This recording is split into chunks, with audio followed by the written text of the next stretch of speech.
Good evening and welcome to the Warrant Committee. It's June 4th, 2025. Karen? Hi there. I'm taking a quick look at the room. Okay, I'm going to call the names because I haven't gotten them all down, if that's okay. Absolutely. I see we have Tom, Steve Rives, Voice. Lori, Present? Dave Funley, Here. Allison. I think we have a Julie on Zoom. Julie Joyce, if it's you, if you could raise your hand, I will promote you. Andrew? I'm here. Macy? We have Peter Mullen on Zoom, Julian Maxwell on Zoom, Brian McGuire, Here. Aman Nagasi, Here. Ron Sia, and Judy Steeler on Zoom. You're recording. Thank you so much, Karen. Just for the record, Julie Maxwell is on Zoom and is also present in the room. Okay. So she's Just double. to confuse you. She's, Okay.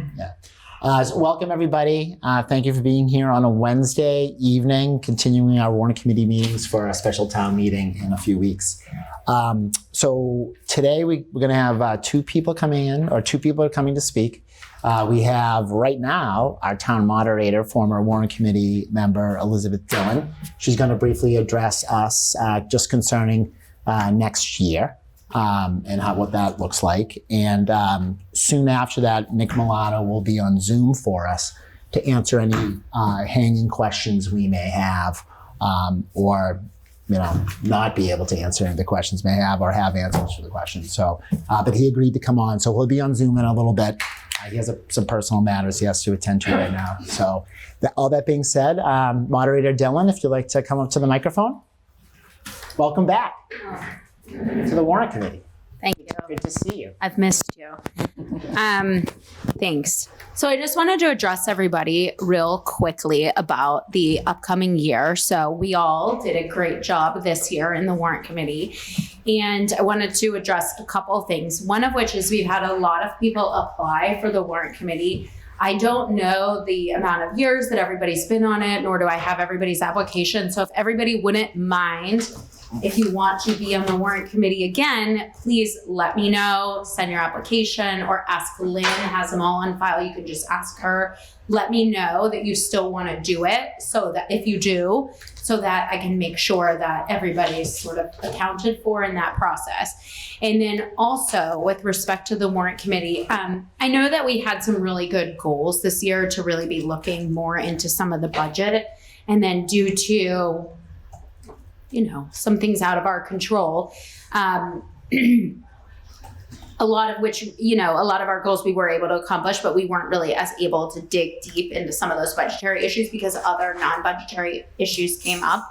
I'd really like to refocus back on some of that financial part of the Warrant Committee. So obviously town meeting time, which I have recently read all of again, talks about the Warrant Committee being first the Finance Committee, the Budgetary Committee of the town, and then also addressing any other issues that might come up, using your own special knowledge and skills to address those issues. But I think primarily it's supposed to be a financial committee. So I'd really like to kind of dig into that if possible next year. I know that we had those goals and a lot of which we achieved. We weren't able to, outside of our control, really do everything that we wanted to do in that regard. But I'm really hoping that this year will be a little bit different. So all that being said, if people can please just let me know. If you don't want to fill out a whole new application, just let Lynn DiNapoli know. She can forward your one from before if you still want to be on the Warrant Committee going forward. So that's it. Thanks. Okay. Thank you so much, Liz. And we're looking forward to seeing you in a couple of weeks. Yes. We're almost done with our business. Wonderful. Madam Moderator. Thank you. Okay. See you all later. Thank you so much. Have a nice evening. Thank you. Okay. I do not see our town administrator on Zoom, but I'd like to kind of look at this Article 2 first. Get this one, maybe a decision on this. When Nick joins us, I guess my first question is, does anybody have any specific questions about Article 2 that we think Nick can answer? So this is the property tax exemption for seniors and veterans, surviving spouses, minor children of deceased parents, veterans, and seniors. So MGL Chapter 59, Section 5. So as I said last meeting, the town already does this. However, this is attaching it to the cost of living, COLA, which other municipalities do. And essentially that would be the change that we would be making through Article 2, is to tie it to the cost of living adjustments. So that's really it. Does anybody want to talk about it? Do you have any, Brian? My opinion, sure. Yeah. I mean, I think it's the right thing to do. Yeah, of course. Okay. Anybody have anything else they'd like to mention? I agree. No, I agree. Jay? Nothing to say. Okay. Anybody online have any questions? We can certainly wait for town administrator to hop on. If you do, I'm not looking to rush this. If it's No questions. okay. I'm good.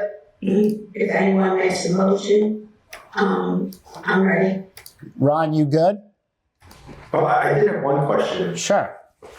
I think someone asked us the other week, if there was deflation, would we adjust negatively? I think we should stick with whatever the other towns are doing so it's consistent, but it's just a question I have is an increase, but it doesn't say adjust. Because if it's adjusted, then you would go up or down. I think it only says increase.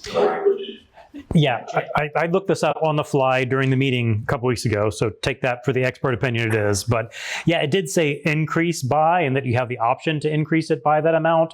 So the mathematician in me wants to say, oh, a positive and negative, it could be either way. But the common sense person in me says increase is an increase and it won't go down. Not for sure, but that's what I think it says. I would agree. Yeah, I think it's tough to take money away from folks when, just because if there's some deflation, but. Well, yeah, with that attitude it is. Come on, man. Sorry. No, it's Sorry. Jay? I love it. Sorry. Serious meeting. Sorry. Jay? Yes. Okay. Just using, I guess, a personal example, which is probably not the best, but my pension is subject to COLA. And it's been my experience that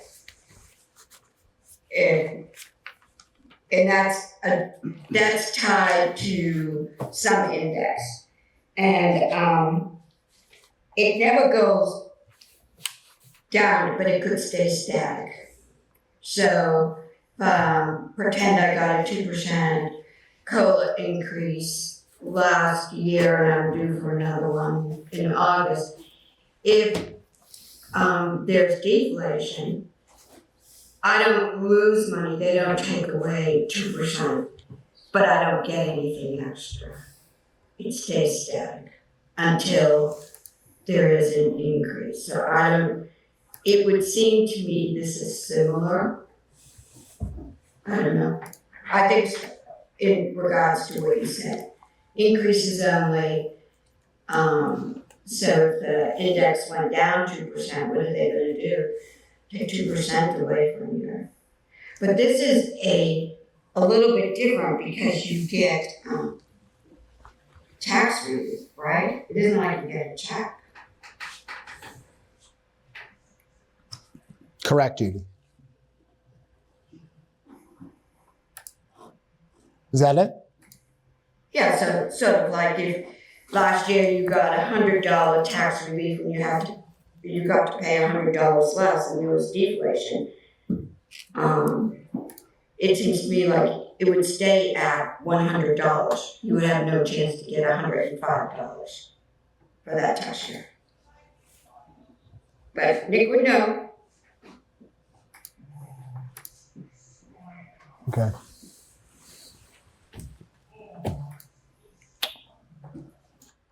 What's the feeling of the committee?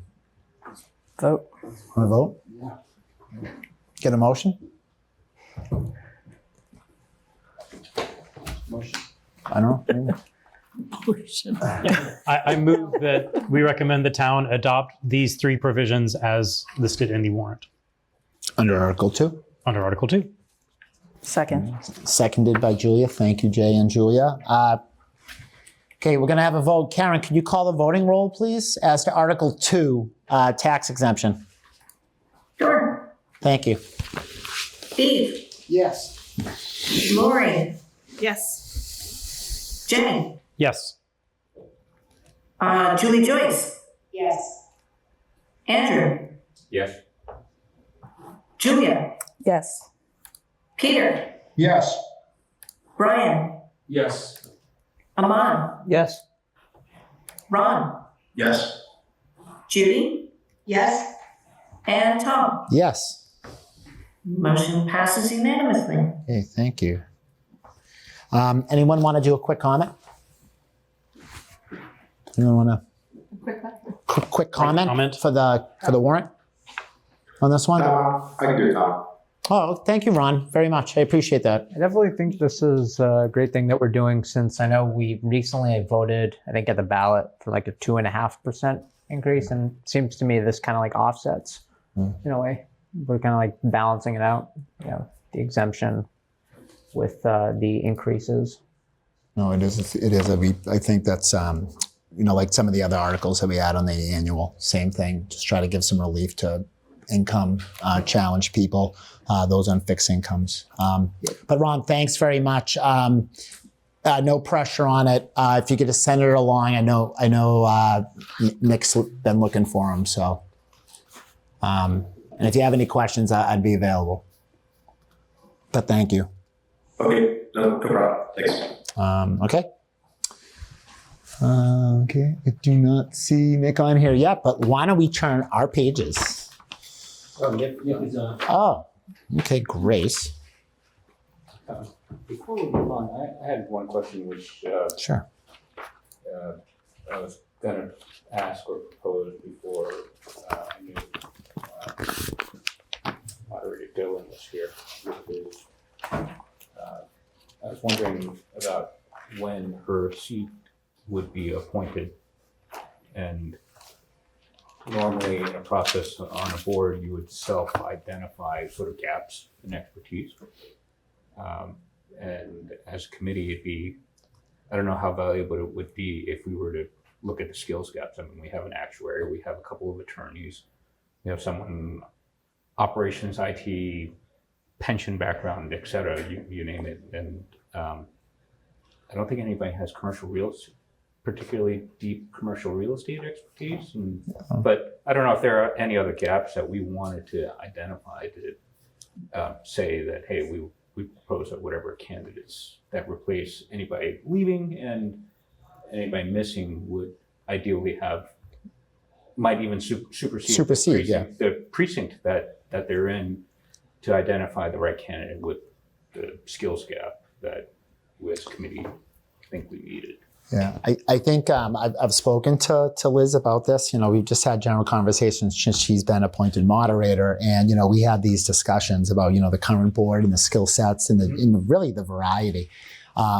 She's the moderator, so of course it's her purview, and she can obviously structure it any way she wants. But just over the past decade or so, with just the various precincts and various skill sets, I think is valuable. And I can't speak for her, but that was some of our conversation about kind of, really kind of hitting the bell on kind of everything that we talk about. And that's, I think, a great thing, a moderator coming off the Warrant Committee, she, really understands, the strengths, weaknesses, and any improvements we can make. So, but I will mention that to her again. Yeah, because ideally, obviously, all precincts would be equally represented, but I think a skills gap, personally, I would weight that more than having an unrepresented precinct here. Oh, and I think that would probably be the case. And I can say, I don't know, I was never involved in any of the selection process, but I know that sometimes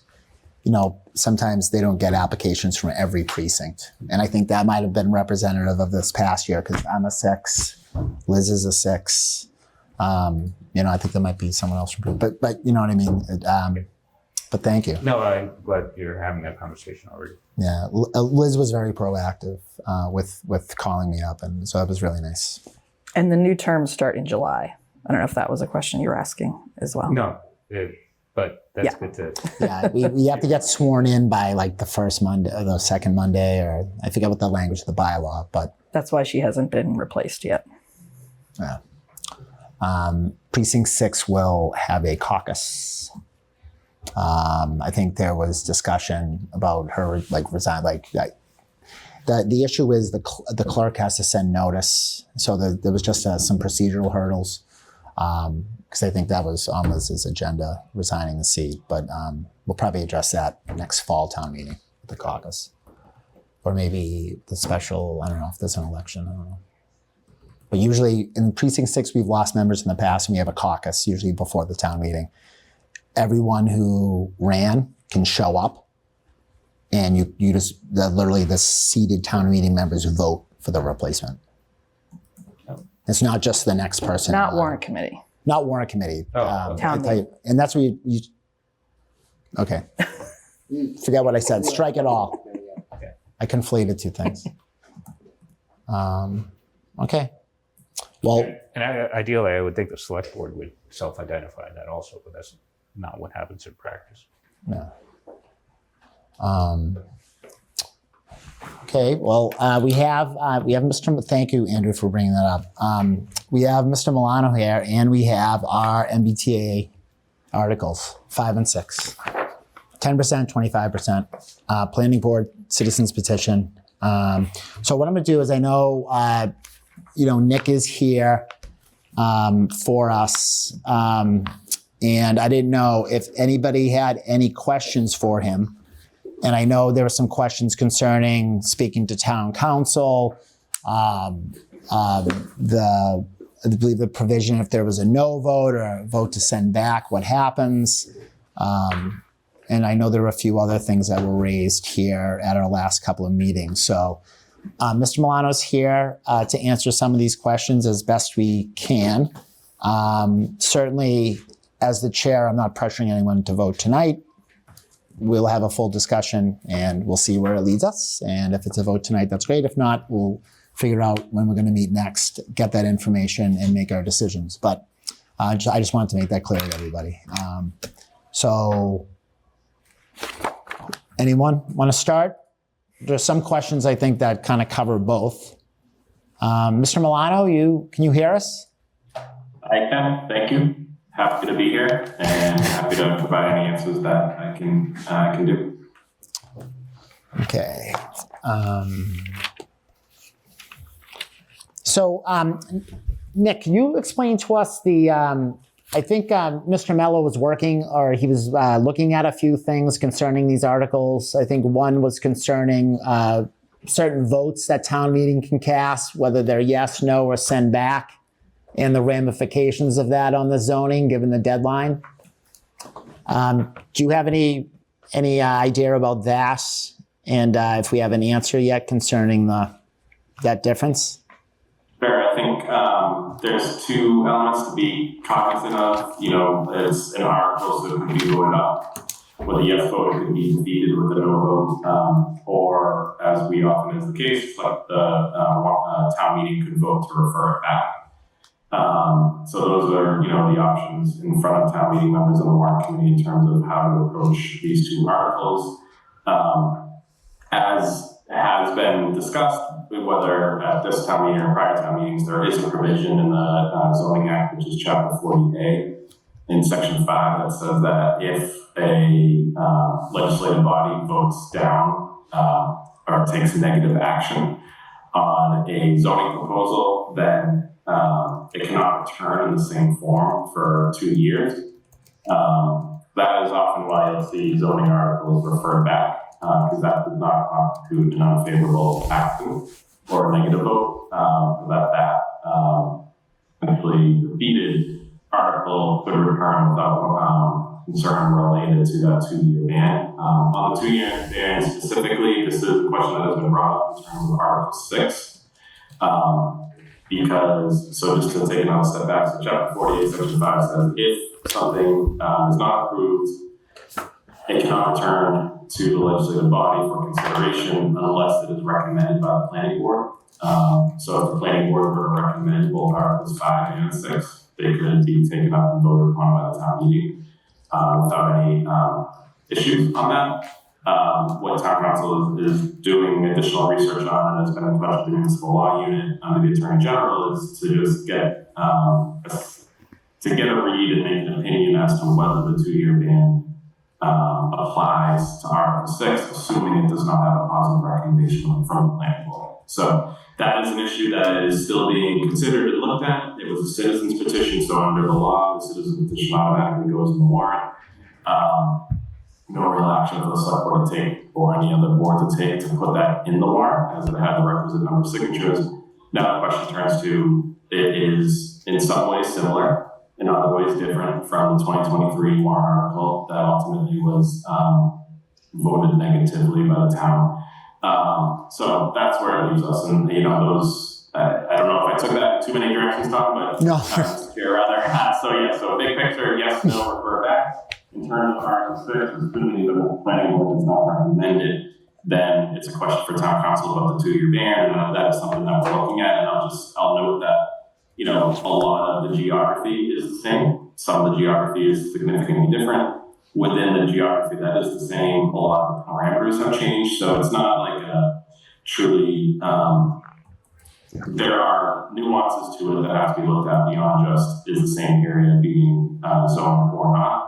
In addition, I'll note that under the MBTA Communities Act and the regs that are currently in effect, to be compliant, 50% of the towns under the current regs under the rapid transit level, half the units have to be in the transit area anyway, so that limits the town's own options under the act and the regulation. So broadly, those are the kind of things that are being looked at, and we'll have a determination prior to town meeting to share.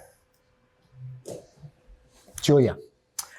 So I'm not quite following. It sounds like with Article 6, are you implying that it may be too similar to the plan that was voted down by the town in February of 2024? Oh, 2024. So it hasn't been 2 years. Okay. And then why, and is that what you mean by whether it would apply to the 2-year ban, or do you mean if Article 6 gets voted down at this town meeting, there's still a question of whether the 2-year ban would apply to it? That's, so I think an answer to that is, so the December 2023 warrant article, the unfavorable action was in February of 24. Right. If the 2-year ban is applicable, which town council has no opined on, then that would be a 2-year window from approximately that time. And that's what we're talking about in terms of evaluating the changes and the differences from the 2023 warrant article to the citizens petition Article 6 in this warrant. So that's that question. If this article were determined to be not subject to the 2-year ban and voted down or acted unfavorably upon by the town meeting, then we would be back in the same question as to, okay, if another article comes forward, how similar or dissimilar is it to what went before? So it is possible, yes, that a future warrant article, if this article is defeated, would also be subject to that 2-year ban, but that's not known at this time. It's a potential eventuality. But right now the question is, does the ban apply to Article 6 because of the unfavorable action taken on the prior MBTA Community Zoning Acts back in 23-24? And if town council decides it is too similar, what happens at town meeting in relation to Article 6? That is a question I can't answer. I'll just read directly from Section 5. So, no proposed zoning ordinance or bylaw which has been unfavorably acted upon by a council or town meeting shall be considered by the council or town meeting within 2 years after such date of unfavorable action, unless it has been recommended in the final report of the planning board. So, it says it shouldn't even be considered. What does that mean? I'll defer to town council on that, and there will certainly be guidance around that if the environment does apply. So there is a world in which on June 16th, Article 6 is no longer on the warrant. I want to be careful about phrasing it. It can't be removed from the warrant. Town council might determine that the town meeting can't take any legal action on it. But again, I want to be careful because these words matter, and I don't want to kind of send the wrong message. So I think if it applies, then town meeting may not be able to take any legal action on Article 6. Gotcha. Thank you. Does anybody have any follow-up questions just as to the procedure? I know there were some questions, just, Attorney Mello and what he was doing. Does anybody have anything else? And just a follow-up question, because your question was great, is Nick, when is he expected to opine on this or give us feedback? Yeah, we've been in touch, like I said, he's been in touch with the municipal law unit. They have all the materials in order to kind of come through, and if they do opine on it, they'll be able to give their read on it.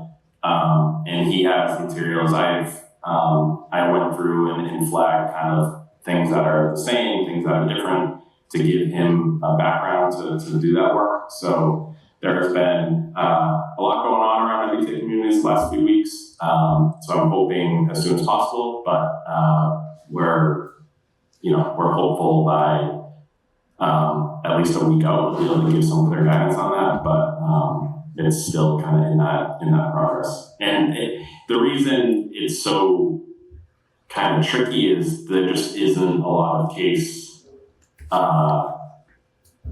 precedent on this. So it's not like there's a clear black and white rule that you can follow and apply. So it just leaves a lot of kind of nuance that has to be evaluated and determined by council. Can I ask one more question on that? Yeah, of course. Is that I don't want to lead this, but is that why the planning board has their plan and does not support this plan that's being reviewed right now? Is there anything that's linked to that? Not to my knowledge. I certainly want to put our words in their mouths in terms of what they have or haven't said around it. I don't believe so. And I'll just point out that if the planning board recommended it to the town meeting that passed, so the 2-year ban doesn't apply at all. The only reason we're having this conversation is on the assumption that the planning board wouldn't recommend it, since the planning board didn't submit it as an article. So that's just an important part of that section 5. The bigger ban is assuming the planning board does not recommend it. It would not be applicable, even if it was the exact same word for word, if the planning board recommended it. Is follow-up question on that. My assumption is the planning board supports the 10, not the 25. Is that so? By that, is that telling you that they don't support the 25 because they didn't endorse it? Is that? I'm trying to understand. It seems like there's a lot of gray area what we're being asked to decide on. Can't use the word not fair, but it seems like this has been.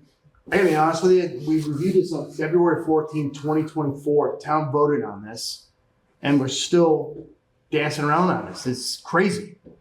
When can you get a firm answer from the town attorney? I mean, he works for the town, right? When are we going to get an answer? I think it's fair to ask him that. I think my precinct 7 would certainly understand where are they with this. No, I hear your comments. I mean, look, this came in as a citizen's petition May 13th, and there's a lot of different wheels that are tied to that, whether it was even going to have the signatures, whether it was going to get placed on the warrant. And then it's not like I said, it's not a black or white question. There's no rule you look up and say, okay, does it meet these X, Y, Z requirements? Yes, okay, we can go forward, or no, it can't. And the other thing is that none of this, for the 25% plan, none of this would matter if it was being recommended by the planning board. The only reason the 2-year ban might be in play is because, we're assuming the planning board would not recommend that the town meeting vote to approve the 25% plan. So that's the situation we're placed in. We've been placed in the last couple of weeks on it. So, working through it, working with the departments and governments, and trying to work through it and get another clear and definitive answer for the town meeting. I mean, you get why it's concerning, right? So that 5,000 people in our town voted not to do this, and now we're waiting for a decision and asking for someone that works for us to opine on something. So that's why I'm asking, Nick. I'm not trying to press you personally, but I mean, this is a pretty big deal with long-term implications that we need help. We need guidance. So I'll stop there. I guess I'm not following the connection in terms of the vote no. What I'm saying is, on February 14th, 2024, the town voted not to move forward with this. And then we're recommending a 10% from the planning board, and we're still waiting we need this information to make a decision on whether or not this other plan, 25%, is what we should pursue and recommend. I'm trying to understand, where you guys at in the decision-making process is what I'm asking. There's a lot of meetings, obviously, right? We've had multiple town meetings too since 2024. So I'm trying to understand where we're going with this. Yeah, I just think it we're just literally waiting on the firm, the law firm to, and to the town administrator's point, I mean, it did come to us the 13th. So, that's not an issue. I mean, that's what you do. I mean, you can call a town meeting in 2 weeks, according to the bylaws, but, given the complexity of the issue, and we're asking for all these other resources that are just, I think, strapped, including town council, but it's a question I've asked Nick several times. It's not personal, Nick. No, I appreciate the conversation. I think, so there's a couple of different layers here. It's, I think the question, I'm trying to kind of think of a good way to put it. So the Warrant Committee could consider Article 6 on its merits as zoning and merits as it relates to the MBTA Communities Act and regulations, and say, hey, we do recommend this or we do not recommend this to the members. And if town council rules that the 2-year ban applies, then you know what? Town meeting doesn't have to vote on it anyway. So, I think there is still that room for these conversations, and I do recognize that ultimately it could be some spent energy if town meeting's determination or town council's determination that it does apply and town meeting can't take any action. I understand the position it puts folks in, and we're going to try to get that and get it so it's clear and definitive in that there isn't any future kind of back and forth over it. So it's kind of a final answer. And if that can come with the assistance of the municipal law unit, that'll put a more clear imprint on it, rather than have potential disagreements between our council and the state's council on it. Thank you. Julia? And not to beat a dead horse, because I think I know the answer, but is town council still planning on opining on the 10% versus the 25% plan? In what sense? Their interpretation of the implications for the town with either and or a recommendation between the two. I don't know if they would do that, but. And there's been no direction for that. That is more of a policy question rather than a legal question. And that has not been something we've put forward to town council in terms of what is town council's recommendation of the town to take on a zoning matter, in terms of whether to approve zoning or not. It's not something we put to them or normally would on kind of a policy question like that. That we don't consider that a legal question? Yeah, I see Judy's hand is up. So Judy, why don't you go, and then Jay after Judy, Nick. Thank you. Thank you, Jay. So just for clarification, Ms. Milton, I know there are some exemptions on the MBTA mandated zoning situation, such as usually zoning requires a 3/3 vote at town meeting, but there was an exemption for a simple majority. Am I correct on that? Seems like a century ago that we were immersed in town meeting on this. Is that correct? No, that is a good question. So, often, most zoning, shouldn't say most anymore, a lot of zoning changes require 2/3 majority for approval. Several years ago, the legislature, the reps and senators voted to change voting thresholds for housing-related zoning changes. So if you're approving mixed use, or if you're approving multifamily housing as of right, if you're approving mixed use as of right, if you're creating a zoning bylaw around accessory dwelling units, all of those kinds of changes to zoning are now a 50% majority threshold, whereas 5 years ago those were 2/3 votes. And if you'll even recall from the annual town meeting, site plan review was a 2/3 vote, while the ADUs was a majority vote. So in 2023, with that warrant article, and these articles here that are 2/3 are multifamily as of right, they are majority quantums of vote rather than 2/3 as other zoning actions often are. Okay, so this isn't just related to the MBTA. It's, Correct. like you say, ADUs. If we wanted to make a like Middleborough, smart growth type of situation, you know, pull up 100 acres and make it a smart growth, that would fall under the 50%.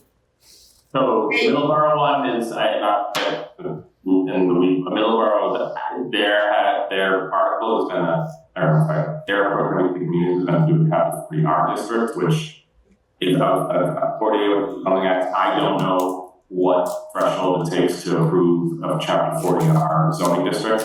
All I can say is in terms of Chapter 40A, which we're proceeding under here, multifamily as of right is a majority vote. Mixed use is a majority vote. Yeah.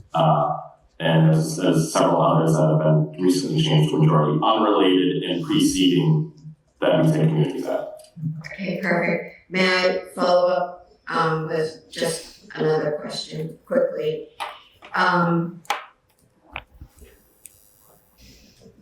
The MBTA zoning act still, just so I'm clear, still follows regular zoning in a municipality. So in other words, this is MBTA, and we may, want to zone something else. It's still the 2 years, no matter what, MBTA or some non-related zoning. Zoning is zoning, no matter what. Yes, and that is a helpful reminder. I think that Articles 5 and 6 are related to the MBTA Communities Act, but ultimately, at the end of the day, we're talking about changing the town zoning bylaws. So the zoning articles and subject to all the other requirements a zoning article would face. And yes, if we came in to create, an auto mile on Route 28 and was defeated, and we try to bring it back a year later without the planning board's recommendation, yes, that 2-year ban would apply for, that kind of a crazy scenario, but that's exactly right. So zoning is zoning, and the 2-year ban is applicable because it's zoning, not related to anything related to MBTA community stuff. Thank you for the clarifications. I appreciate it. Jay? Yeah, Nick, I'd like to go back to what Julia was saying, which is getting the town council's opinion on the 10% versus 25% plan. Of course this is zoning, but I'm primarily viewing this as compliance with the MBTA Act or not.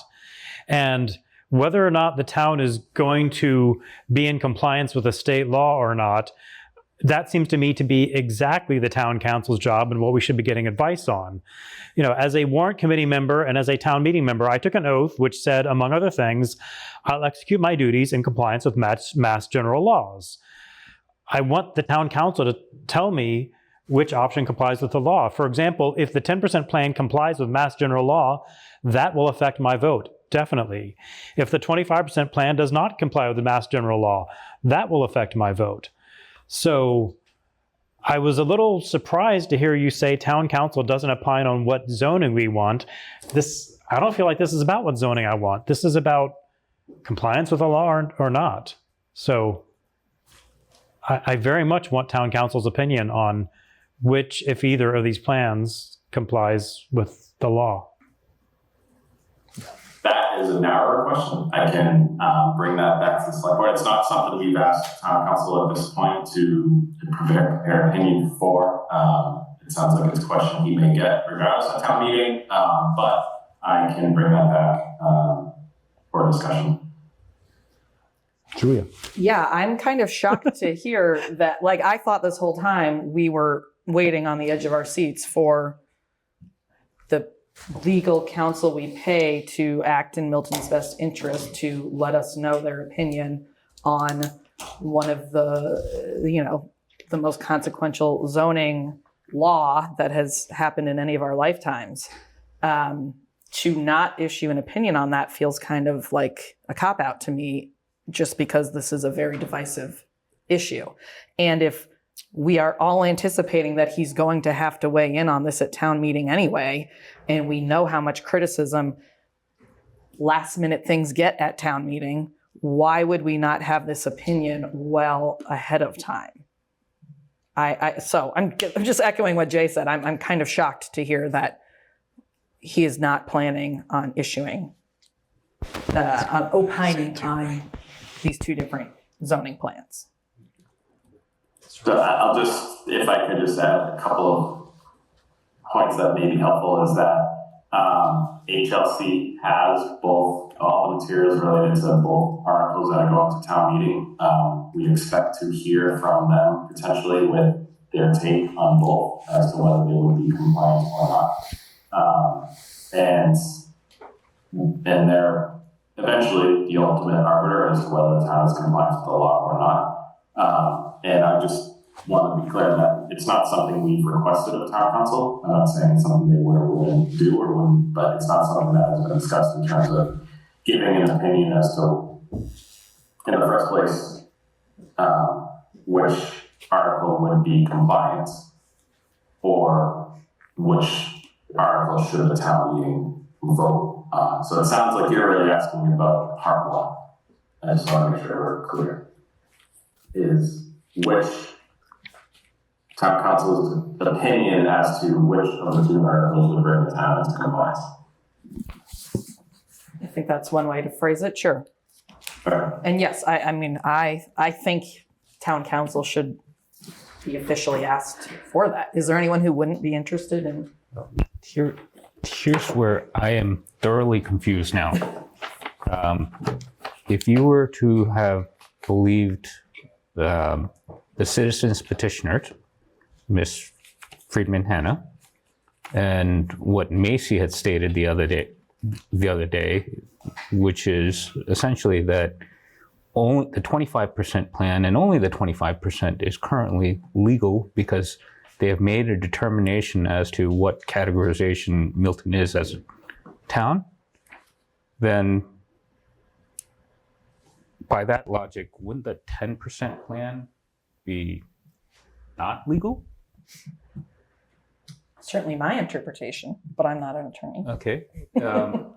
Under the regulations as they apply to Milton today, Milton is required to zone for 25% of its housing units. So, yep. And so what I meant was that we have provided all the materials on both articles to HLC, and at the end of the day, if both are approved or only one is approved, HLC is the ultimate communicator and confirmation of that compliance. Based on the current rulings, my understanding was that the 25% plan and only the 25% plan would bring us in compliance. However, the caveat being, and the question for me was along the lines of what Brian had hinted at in the last meeting, which is an issue of fairness. And for me, the debatable issue is still whether or not Milton should be categorized as a rapid transit or an adjacent community, in which case, if we have standing and potential legal options, legal remedy to reclassify ourselves, then 10 or 25% is a debatable discussion. But if the answer to that is clearly no, and town council says, like, we have no standing whatsoever to reclassify ourselves, then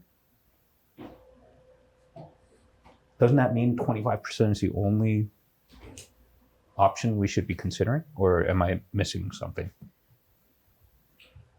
There are, there are other lawsuits in this state going on. Yep. The other towns are fighting this. Yep, They're including fighting the fact it's an unfunded mandate. And there is a citizen's lawsuit also the one that was in the filed. town. Mhm. So the question might be, will those prevail based on their merits of their arguments? And that would change.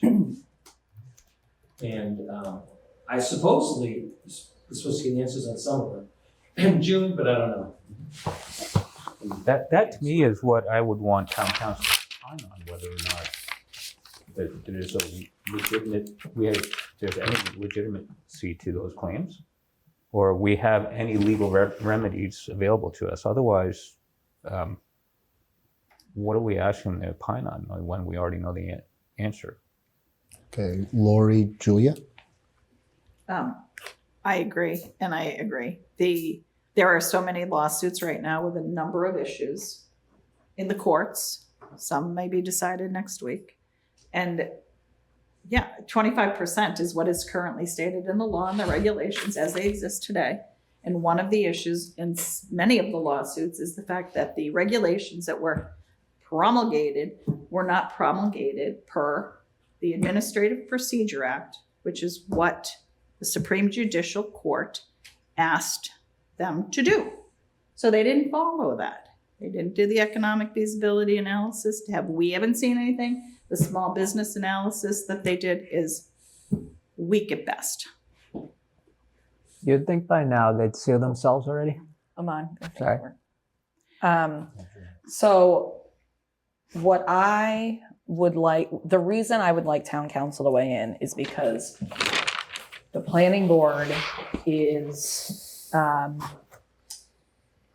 telling all of us about this path to 10% that exists. And that is on the advice of an attorney who does not represent the town, who has donated significant financial money to all of their campaigns, and who has a vested interest in the outcome of this zoning. So I would like to hear from our town council, who we pay to act in the best interest of the town, about, and yes, maybe I need to be more nuanced. I would like to know, does he think that those avenues of the different legal paths that the planning board is counting on are viable? What are the chances of them succeeding? What are the timelines around them? I would like to hear that from a party that is tasked with acting in Milton's best interest. That makes a lot of sense to me. And that I'm trying to understand what I missed. Ahmad? No, I You was have something? joking about, like, you'd think with all the lawsuits they'd sue themselves by now. Yeah. Lori? Well, the other thing that I forget what I was going to say, but Julia, back to your point that the attorney who donated to their campaigns also donated to others from the Yes campaign side previously. So it's not that, But it feels like generously donated to both parties, both sides of the town. and has somehow been allowed an executive session with boards, even though they're not an elected member of the boards. And it feels like a pay-to-play situation. And I can't it speak doesn't to any feel- of that. Okay. It doesn't, I would like, again, to hear from the person who represents the town in their official role. Okay, this pay to play thing, and like, I as the chair, I don't like to hear this. I don't like it either. Well, I don't like it either, and I don't like people accusing people of being favorable because of political donations. A lot of people in this town who took money from not only people in town, but outside of this town, from a long way away. So they haven't been called out on that. I just don't want this idea that people are somehow I think it's a looking for legitimate access. concern to raise. Okay. So again, and it contributes to why I would like to hear from town council about these potential paths forward. Okay. Anyone else? Nick, what's the likelihood of, I guess, like to Steve and Julia, Jay, and everybody, what's the likelihood of us really kind of getting comprehensive answers on all of this timely? like in the next few days? Is that something you don't know? I think there are several different requests emanating from this conversation. I think if we take them kind of step by step here. So question one that I raised in terms of the 2-year ban, I don't have a timeline at this point. I know I've prepared information for him. I know there's been conversations with the state around that. So I will get an update and report back to you tomorrow. In terms of the merits of the town's potential legal arguments and legal claims and potential arguments we may make in court and the merits of those arguments, I would not expect that to be a public discussion until and unless the select board makes a decision to pursue potential additional litigation, as that would give away our own counsel's opinion on different potential legal pathways. And I expect the select board executives this session meeting on Tuesday that was discussed at our last meeting that would happen. So there may be news coming out of that meeting. But I wouldn't expect, a public outline of potential legal pathways the town can take and likelihood of success of those until and unless the select board has considered them and made a decision one way or another. And even then, that still will likely remain privileged, especially if litigation is commenced. And then thirdly, in terms of the question as to which article would be compliance, that's again where the material has been shared with HLC, and they have communicated already that the town has a 25% category currently under the regs and under the statute. So, I think we have that. If we get more feedback from them, we will share that. I don't know when that might be, but that's kind of the questions that I've heard. Those my initial follow-ups, and if I missed any kind of later question there, let me know. Thank you. I hate to Yeah, sure, Brian. beat this to death, but I have another question. Different question. Nick, I don't know if you know the answer to this, but if the state didn't follow the law when they were given the judgment of the law by, properly promulgating the rules and doing that piece, why did our attorney or our select board address that with the state? And did they do anything? And is there anything they can do about that? I mean, should they not address that with the state? I don't know if you know the answer. They did do it, or should they do it? So in terms of whether the guidelines were promulgated correctly or whether these final regs that are in effect were promulgated. Guidelines properly promulgated. The regs. The regs. So, sorry, I gotta follow up because, so the guidelines that were in effect up until the SJC decision that the town was part of. Right. The court deemed, yes, correct, Milton, you were right, they did not promulgate those correctly, and then directed HLC to follow the regulatory process under the Administrative Procedures Act. HLC and the state then issued the guidelines, essentially copied and pasted them, and issued them as emergency regs, held a public comment period, and then followed the regulatory process from there. So these final regs, to my knowledge, were promulgated correctly. But yes, you're correct. The guidelines that were formally in place, the SJC ruled that those were done outside the APA. Okay. And they were copied and pasted, so they didn't address the comments that were made by citizens of the town, right? I think they said they received something of over 800 comments, and if you looked at the red line version of the regs from the emergency reg, the final regs that are available online, there weren't a ton of changes between over that time period. Okay. And I don't know the legal on that. I don't know if we can address that piece with the state, or if that's, the select board should address it with them or something, but it seems like it's It's currently being litigated. that's what the litigation is. Well, that's one component, but I think many other towns are addressing it as well. Right, okay. Brian, you done? Aman. I want to ask, I know I wasn't at the previous meetings, but hearing 25%, at least as a town citizen, it just kind of seems a little exorbitant. And I was curious how we kind of came to this number specifically. Under the regs that the 8+6, the Executive Office of Housing and Living Communities promulgated, Milton is classified as a rapid transit community, and therefore we're required to go under it for 25% of our housing units. So it's 2,461 units that we have to do. Zoning districts that allow that number of units to be built as of right. So there's additional backup in the regs as to sort of how they got set, but that's kind of It just did not seem like 25% just seems like moderate amount. I just kind of felt that if starting somewhere, it just seems like we kind of start a little ahead. At least that's just my opinion. Thank you, Aman. Judy. Thank you, Mr. Chair. Nick, my question may require you to repeat yourself, and I apologize for that, but I want to make extra sure that I'm clear. Okay? So, say we vote tonight, however we vote, and between now and town meeting,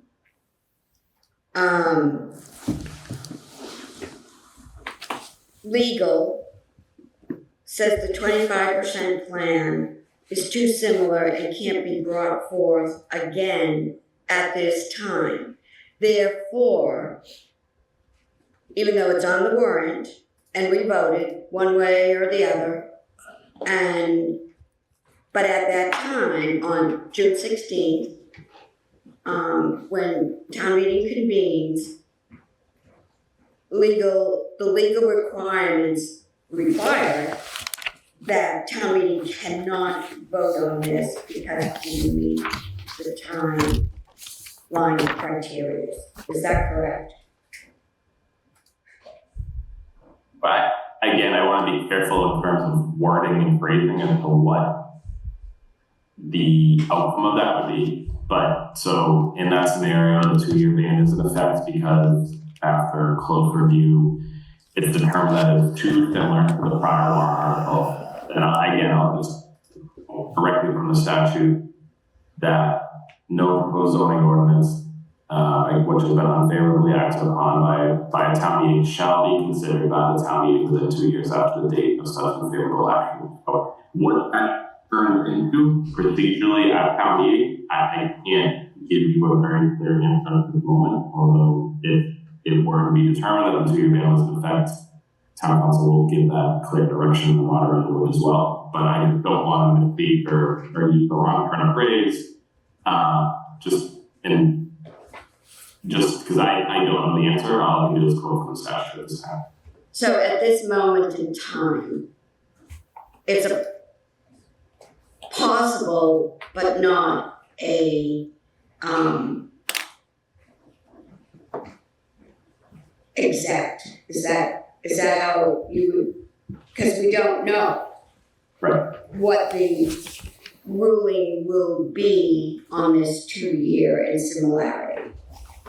Correct. So Yes. we can only treat it as a possible, but not, this is the way it will be. Not an exact procedure. Yeah, there's no black and white. We don't know. At this point, we don't know what the opinion will be. I think if you look at the 23 warrant article, you look at that map compared to this map, you can see places where there is very clear overlap, and you can see places where there's very clear differences. And then within the places where there's overlap, the parameters to those zoning districts have been tweaked in different ways. A couple have been left largely similar. Elliott Street in particular has been changed to be a lot denser. So there are, again, there's a lot of overlap geographically. A lot of new districts were added in this version. Units were taken out of East Milton and put elsewhere. So yeah, that's the overall review that they have to do. And again, look at the kind of precedents in the courts, and there isn't a lot there. So I apologize for vague answers that sound evasive, but all I can report is that we've prepared an analysis to identify all the similarities, identify all the differences. That's under review with town council. The town council has been in touch with the AG's municipal argument on it as well. Okay, thank you. I just want to leave the meeting with a full understanding. And the first time I thought I understood it and thought I should have a second look. Thank you. Sure. Thank you. Lori. I just wanted to go back to Aman's comment about the 25% seems too dense. And I don't think we've ever heard from HLC where the 5% for the adjacent small town, the 10, the 10, the 15, or the 25 was derived from. It could have easily been 5, 10, 15. It could have easily been 10, 20, 35. I mean, I don't think that has ever been discussed it's just, they're the facts based, and they were in the guidelines, they were in the regulations, but there's never been any explanation of how they came about them. So it does seem dense to me. Yeah, it just doesn't seem moderate, like the mountain, just. No. So I just wanted to make that comment. Does anybody else have any questions for Nick while he's here? No. Once we hang up, we'll have questions. Yeah, Nick, once you leave, there'll be like 5 more that come up. You know how to text me. Yeah, we do. Don't let him leave. Yeah, I know. Mr. Milano, I really appreciate you coming in and just answering some of these questions. If we have some more, we'll ask. I don't know in terms of a vote this evening, perhaps, but we did vote on our tax relief exemptions on Article 2. So it's a favorable vote. Just so I wanted to transfer to that, and we'll be preparing our comment for you. Okay, thank you. Not to a question out there, and I don't even know if I have answer to it, but once I hear a question about whether both are approved, and I don't open that can of worms, but I just wanted, was it a warrant committee member, or am I making that up in my head? Say that again? Oh, that was a question. If both are approved, if both Articles 5 and 6 are approved, and the recommendation from the Warrant Committee is yes on 5 and yes on 6, what happens? So I had a couple of conversations with town council about this, and I think this gets back to it might be strange, but at the end of the day, it's zoning. So you can have 10 different overlays in a community covering a single property if you wanted. So I think our initial take and his initial read on it and mine as well is you're approving zoning. So both overlays would be in effect. Both overlays would appear on the map. Both overlay language would be added to the Section 3 of Chapter 275. So that, in that outcome, you would expect that growth would follow to the denser of the 2 overlays, but you would just be giving those property owners multiple different pathways potentially. And one way to think about it is there's an East Milton, the Milton Village mixed-use overlay districts would then have MBTA communities overlay over it. So a property owner can choose, I'm going to use Milton Village mixed use because I'm going 4 stories, and that's preferable to me rather than go through MBTA communities, which might be some lesser dense choice. So we don't have a great read on it. But I just wanted to say that it ultimately gets back to zoning. So these could be zoning articles and zoning that is approved for the town. And they would be potentially 2 overlays that, people could choose which to follow, just as you would be able to with multiple different overlays over a part of town. So, because that an overlay, it doesn't affect that base kind of zoning, it's just additional options over and above that.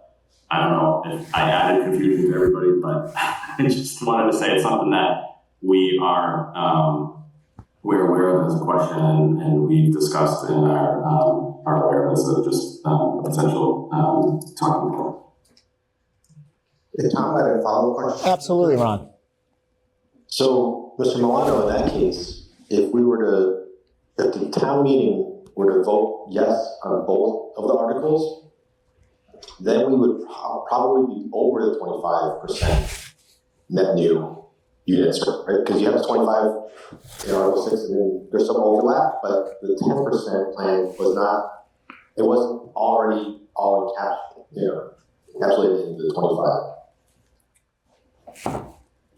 That is true if there are any differences, and no, if there are places where there isn't overlap, then whichever version is in place there will be in effect. And I don't know perfectly in terms of how well directly the geography lines up, but yes, that is true. If there's places in the 10% plan that aren't included in the 25% plan and both are approved, then in theory there would be even greater unit capacity. Got it, thank you. I think so. I mean, that's what I thought. Thank you. Anybody have any other questions for Nick? Mr. Milano, I don't see any other hands raised. I really appreciate, again, you coming down and answering our questions. We may have more, but I think we're satisfied for now. Thanks, Okay. Nick. Thank you. As always, appreciate the work you folks do, the hours you put in. And I apologize for where some of my questions are vague and leave either more questions or not definitive answers. We'll work to get all of those, and Tom will be in touch as we get clarity on some of these items and figure that with the group. Yeah, no, we appreciate that, Nick, and it's just good to be in the same company because we didn't know a lot of the stuff either. So we would just really kind of, if there was an answer out there, we're just kind of digging deep for one. But thank you. We'll keep you posted. Okay, thank you very much. Thank you. Okay. I'm ready to vote. Wow. Yeah, I don't know. How do people feel? Yeah, I don't know what that like. As I'm kind of this is a very interesting situation we're all in right now. I'll say something I've said before. Sorry if you're calling on me. Oh, you can call Jay. Julia's next. That how we vote is not as important as why we vote and what we tell the town meeting about why we voted. So we might vote tonight. We might vote sometime soon. It might be 10%. It might be 25%. We should have a really good reason why, and we should be able to communicate that reason. I can tell you that at the moment, I'm leaning heavily towards the 25%, and my reason would be begin and end, and in the middle is because it complies with the law. That would be my entire reason.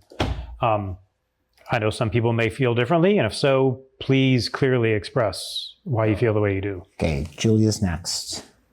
So I'm actually worried we're not even at the point of like, are we voting for 25 or are we voting for 10? Because what if 25 gets pulled and it's not an option period? Then does that change as a body our view on 10%? Because then we're really looking at 10% versus nothing. And so I almost wonder, like, is all of this heartache worth it until we have an answer from town council as to whether or not Article 6 can even be considered at town meeting? Because to Judy's point, what if we make a recommendation and then the recommendation doesn't hold anymore because the entire game has changed on us? Julia, a little bit on that. I think not only is it town council at the firm, but I also think it's the administrative. Right, and if So it's kind of like court decisions come out in the meantime, like. I know everyone else wants to say something. I just want to, just because Julia was down going down the road. This is I have this if people want to look at it. They're supposed to be in court on I think the 11th on this or the 9th. There are other towns involved. I just wanted to mention that. That's out there. Amon? I would say, regardless of where you are on the fence, I do think it's important that we kind of really have transparency with this. Kind of really, this, because usually I know in the past, like when we were kind of having proposals, like for example, the 2.5%, I mean, we're kind of like provided with the scenarios of like where it's going to go, where I felt this, I don't know, at least from what I've seen so far, it seems kind of rushed. So I'd like to kind of see that before I think that we can really be able to vote, with clear eyes. I don't think we should green sheet our comment. Well, I guess at this point we have to. We have to green sheet the But- comments.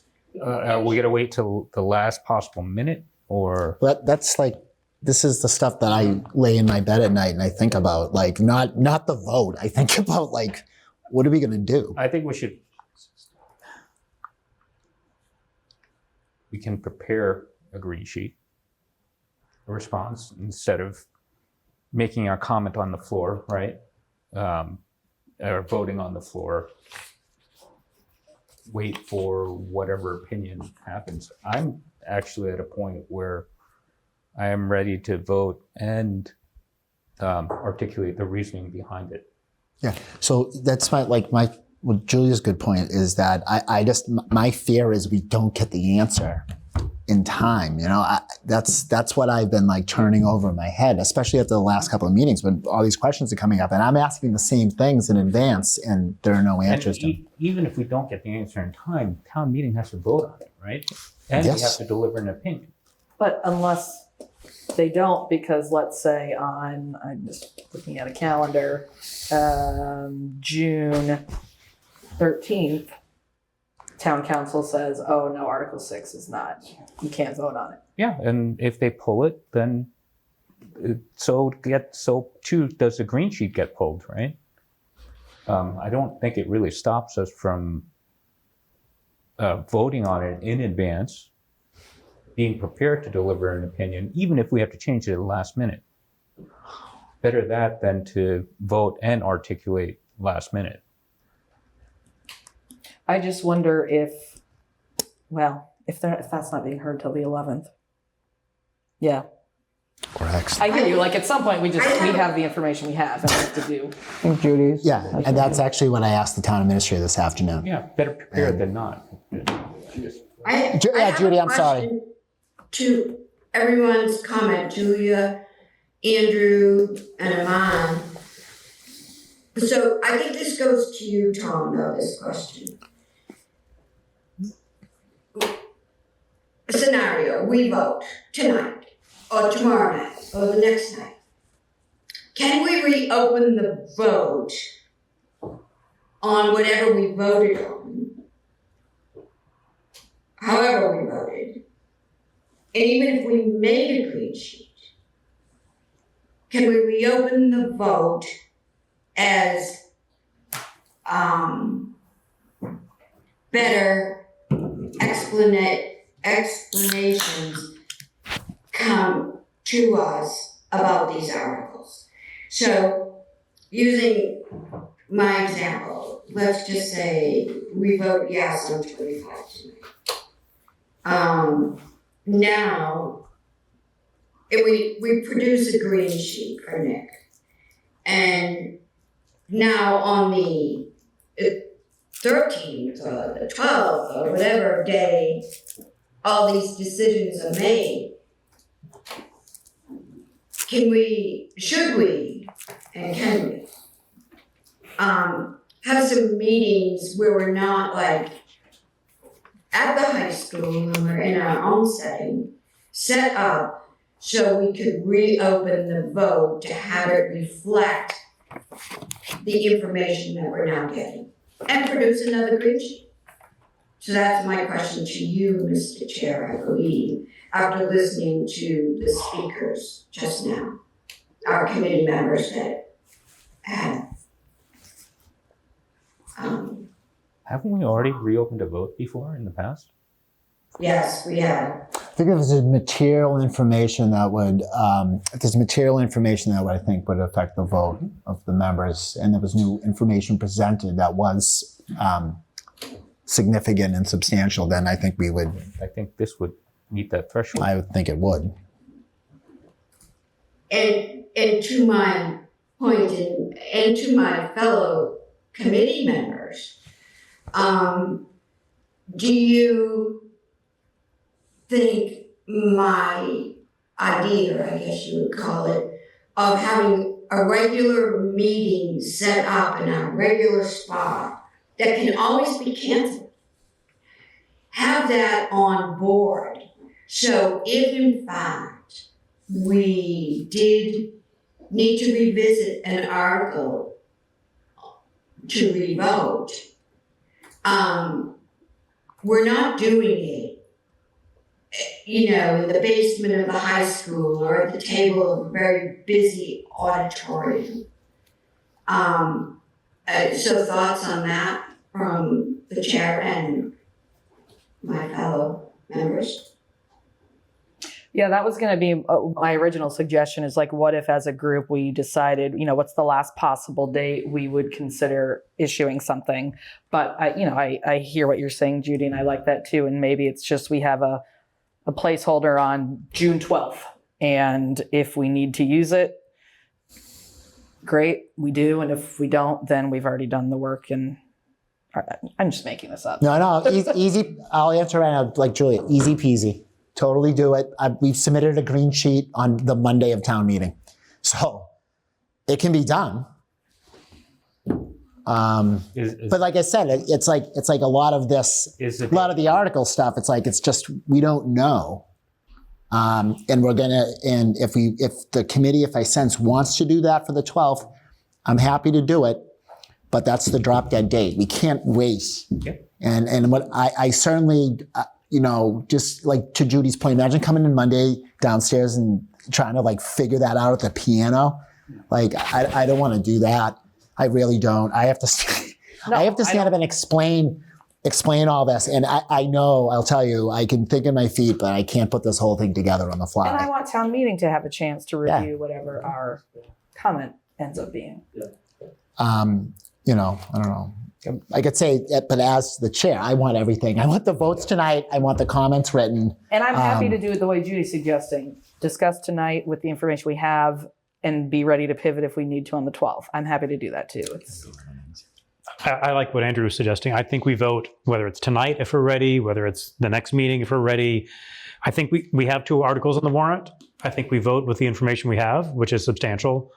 If we have to change later, we can change later, but I agree with Andrew. And here is what I would have proposed as a language in the comment, which is assuming we don't have, and we currently do not have all the available information, but it would be something along the lines of based on the currently available information. And I will share for the record where I would vote on Article 6, which is no, I'd be voting for a 10% plan. And my rationale would be based on the currently available information, we believe there still remains legal remedies and questions that have not been opined upon or adjudicated in court of law. We think the more cautious approach is move forward with a 10% plan until we find out otherwise. And so couch our response based on this is the information we have, and this is why we're making the recommendation. And then if it changes, and even if we have to pull the green sheet and we find out information at like 5 o'clock on Monday morning on the 16th, then we pivot, do our best, but that's all we can do, right? And we don't know when we'll get the information, and we don't even know if we'll have the information on the 16th by the 16th. Well, that's the thing. I could see us getting it on the 16th at 5:30 p.m. Yeah, but let's say we don't. The way this year's gone. Let's say we don't even get that information by then. Town meeting is still going to have to vote one way or the other. Yes. And so if that's the case, then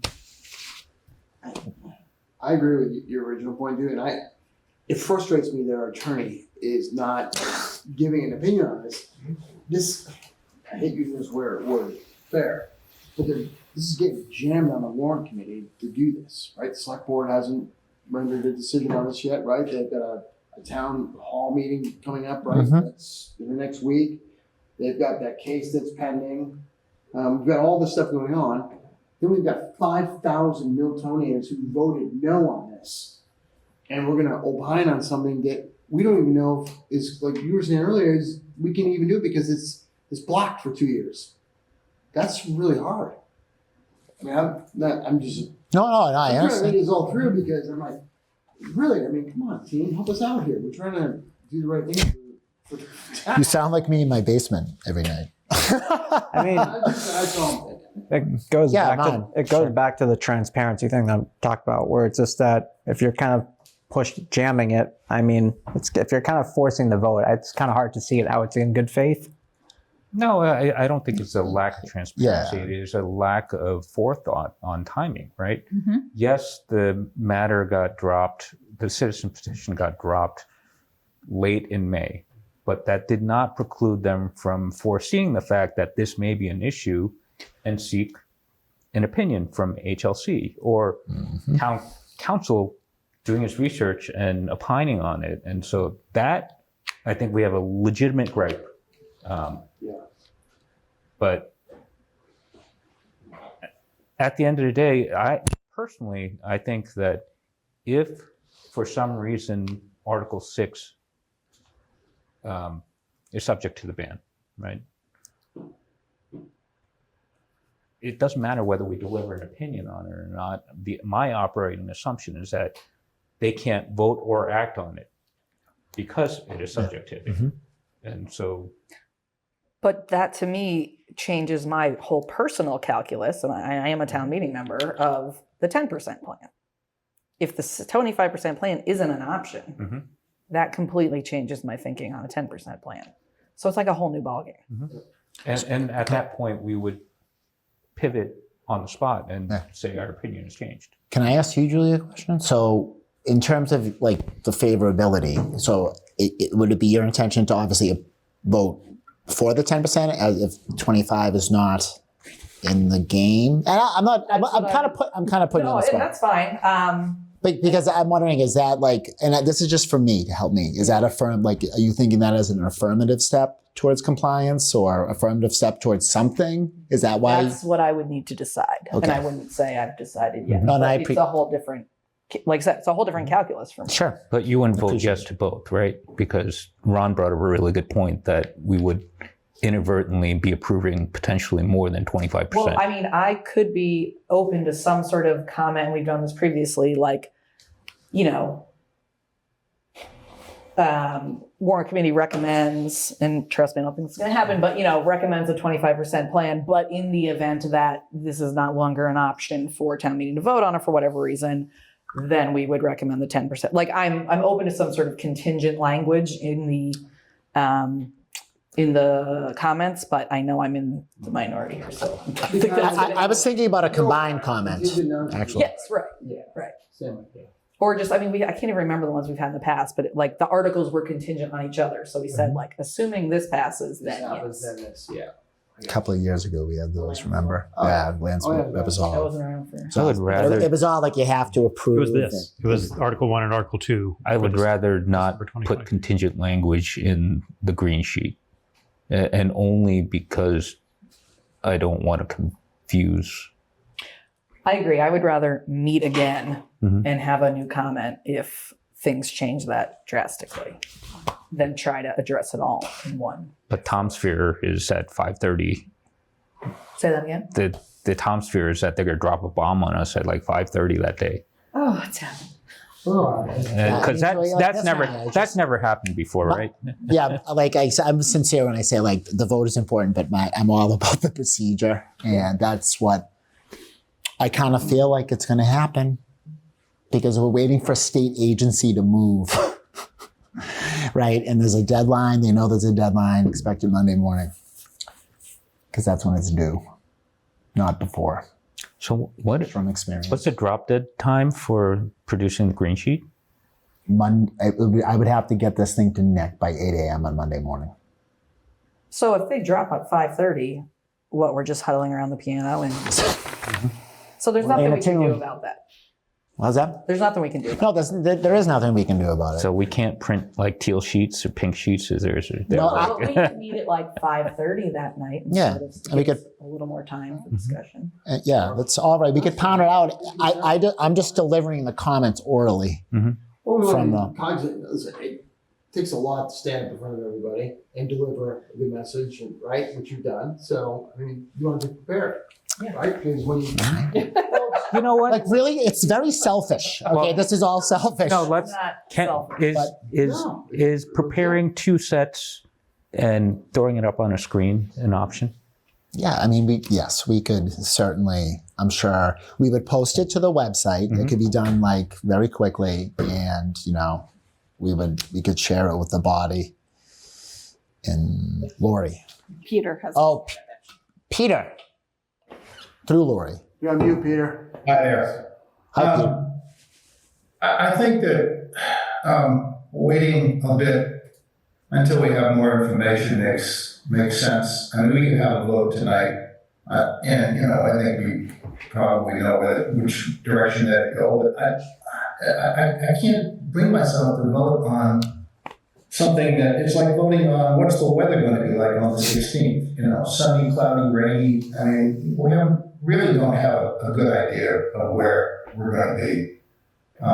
So I'm kind of agreeing with Julia on holding off on this until we have some better information, or I'll go the other way, which would be to basically, tell the town that we have no information. I mean, that if we choose one or the other or vote on both, again, the information is incomplete. It's not what. How do you make a decision and tell people to vote on something when you just don't have all the answers? So I'm kind of more on a hold off camp until we see what happens here. You've been put in a bad position for sure. Thanks. Thank you for the comment, Peter. Jay. I'm a little confused about what we're waiting on. So one thing we're waiting on is whether or not this is subject to 2-year ban. I get that. What else are we waiting on? Ask the members. I didn't What ask else are we questions, Like Jay. some people are expecting potential outcomes from certain legal battles. Could I get more specifics on that? I don't know what that is. I'm sorry. That's a citizens Lawsuit. Oh, the David Humphreys one. Okay. He's the only person I know, so I'm calling the David Humphreys one. Yeah. And what's gonna? I must have missed you. What's gonna happen? That is being combined in Plymouth or Taunton, conjoined with Plymouth. I saw Taunton, but somebody said Plymouth. A number of communities. Regarding the unfunded mandate, whether we are misclassified. So sort of everything. Yes. But you know what I don't understand, and maybe Tom, you know the answer, is whether all issues will be resolved in that one meeting or if that's just the unfunded mandate hearing. Are you talking about this thing right here? No, I'm talking about They're all lumped together in the same suit now. yeah, so does that, but I feel like there's different, They're not. That there are a slew of towns. I think there were 2 more today that Yep. filed suit against HLC. Milton is unique. Milton has the same arguments, and I can share this with. It has the same arguments, and then it adds the whole classification issue on top of it. So, the issue in terms of an injunction for Milton and all these towns, including the citizens, would simply, and Ron, you can correct me, would simply, I think the biggest thing is the injunction. So they're looking for an injunction, meaning it would have reasonable success on the merits if moving forward. So I think everyone's looking for that from the judge. And the Milton issue, I don't know how he will deal with it, but there is one central issue to all the towns. Milton just kind of adds that. So and I hope that everyone understands that, Jay. It's okay. Brian, I'm sorry. Yeah. So my feeling about that, and this is about the waiting issue, but it's also about the bigger issue. My feeling about that is that there will always be another question. There will always be another person raising an issue. There will always be, we have another question out to HLC. We have another person who's thinking of filing a lawsuit. We have another state legislator who is going to try to push the law. If we keep waiting for everything to be resolved, nothing will be resolved. There will always be another one. So that's why it's not factoring into my decision on the merits, and that's also why it's not really factoring into my decision on should we vote now or should we vote 2 weeks from now. If we wait for things to be resolved, nothing will ever be resolved. There will always be another one. Are you going to comment? Yeah, do you mind if I? No, go ahead. So Jay, you know what? This is a gripe I have. It's a gripe with the situation we're in now. These questions aren't answered, yet we're being forced to make these decisions. Right? Dude. Do you say? I'm saying everything you mentioned Or. has not been answered, right? And there will always be more questions, right? I think I'm coming at it from a different direction. Well, my whole point is this should have all been settled by the state, by the agency, by the governor's office, by our select board, by our planning board. Okay? Okay. There shouldn't be any questions. And the fact that we're, for me, going up against this time limit is just disturbing. And I guess.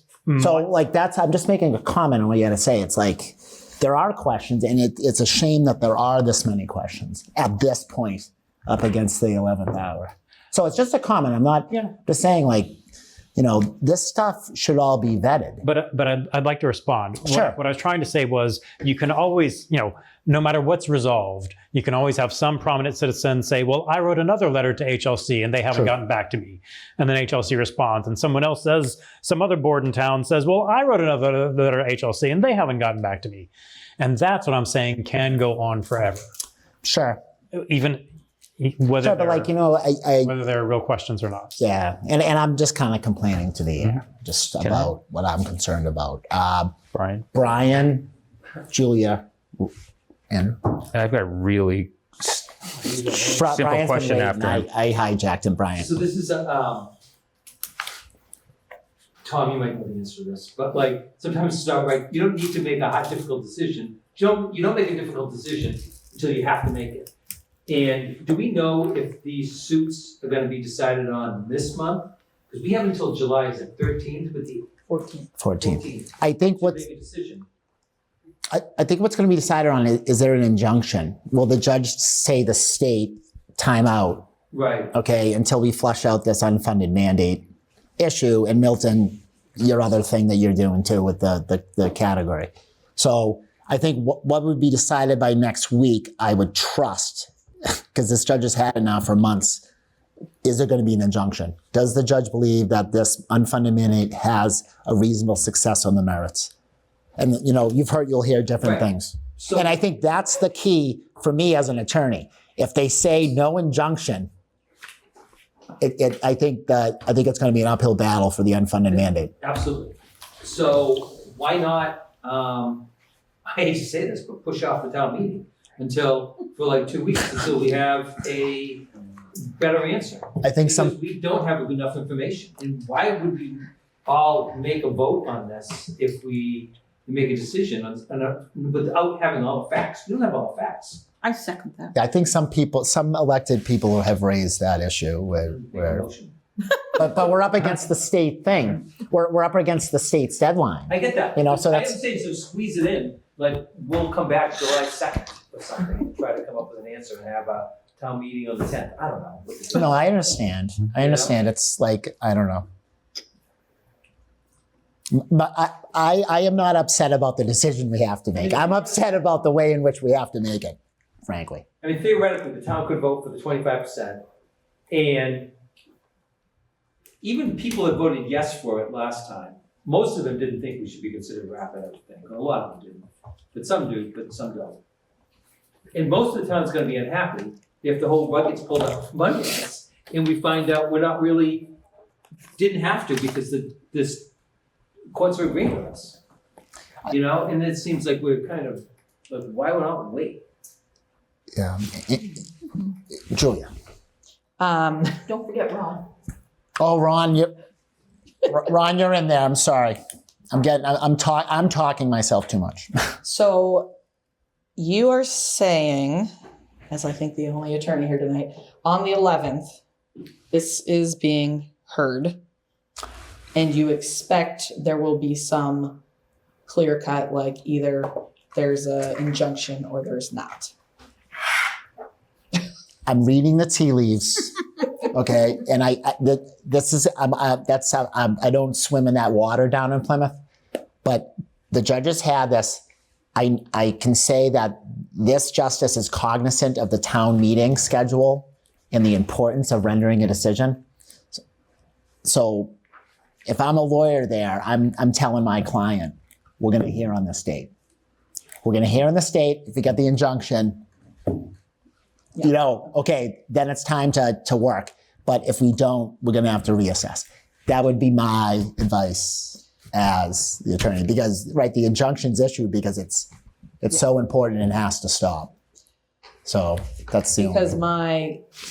I share Jay's concerns that litigation famously not fast. Well, and do we sit in this gray area stew for another 3 years while getting? But if the injunction is something we expect we may hear about on the 11th, that may be worth waiting for, in addition to whether or not Article 6 is even something we can vote on. But I agree with Jay that we're never going to have all the answers. Someone's always going to have another I agree. lawsuit or whatever. Andrew. And then Ron. Fairly simple.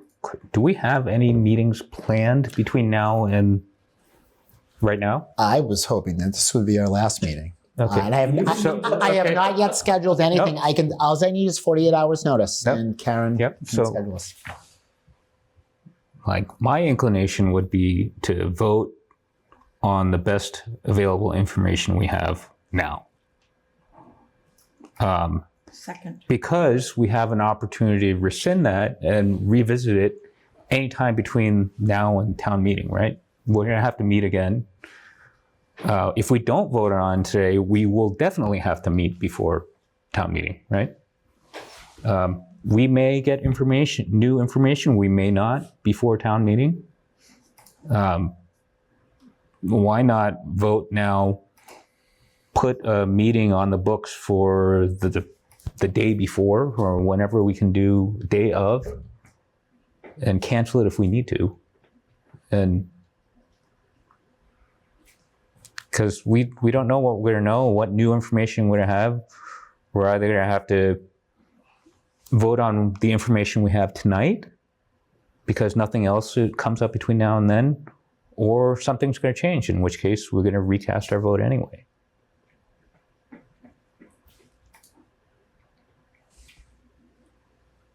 Ron.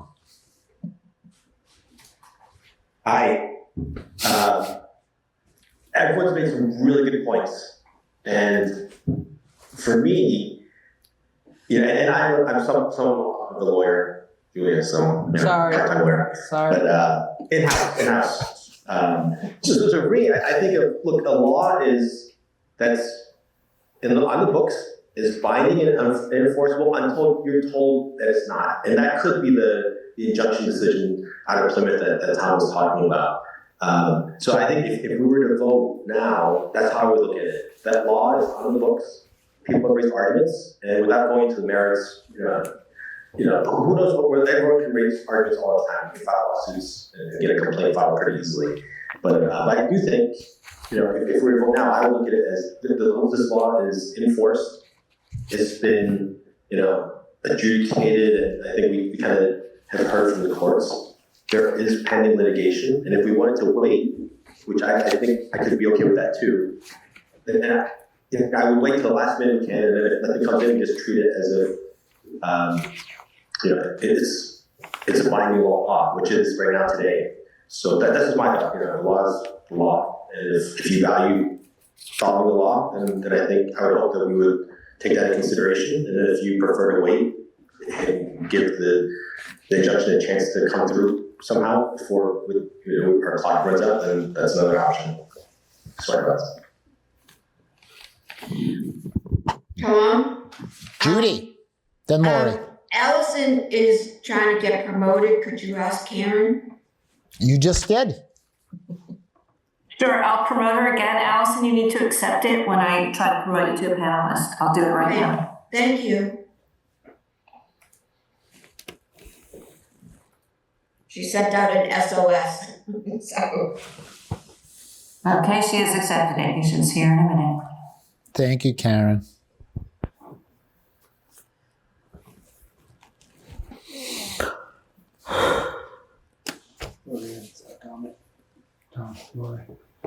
Oh, Lori.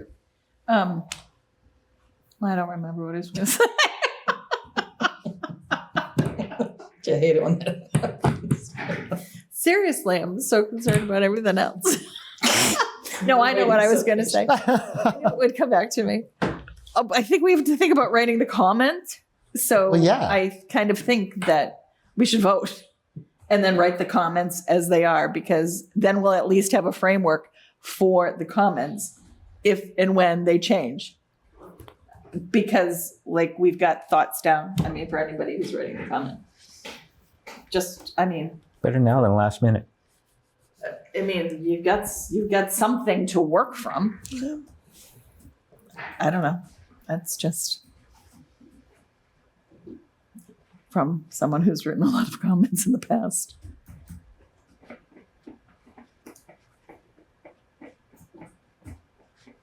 What do we want to do? We take a vote on whether or not we want to vote. Like I'm not forcing this committee. This is a group decision. This is a big decision. So I hate to say it, I think my opinion is we should wait till next week and see if we get an answer by next month. And then you'll have better. And I think there should be a sense of urgency with the. we can wait until the 9th. I can schedule a meeting for the 9th. We can come back on Monday. And that's I don't know. I don't want to push it to the 11th. But I understand the court decision. It's just a really quick turnaround. We won't have the court decision on the 9th. So Why not the 12th? what difference does it make whether we vote Yeah, the 12th. today or in 5 days? The information is still missing. Yeah. And Yeah. all But the just pieces not- of, I'm sorry, Judy. No, I'm good. I was going to say all the pieces of information are not going to be resolved in my mind. So Oh. I don't think all Even on of the pieces are going to be resolved By town to meeting. cause me to change where I'm going to come out.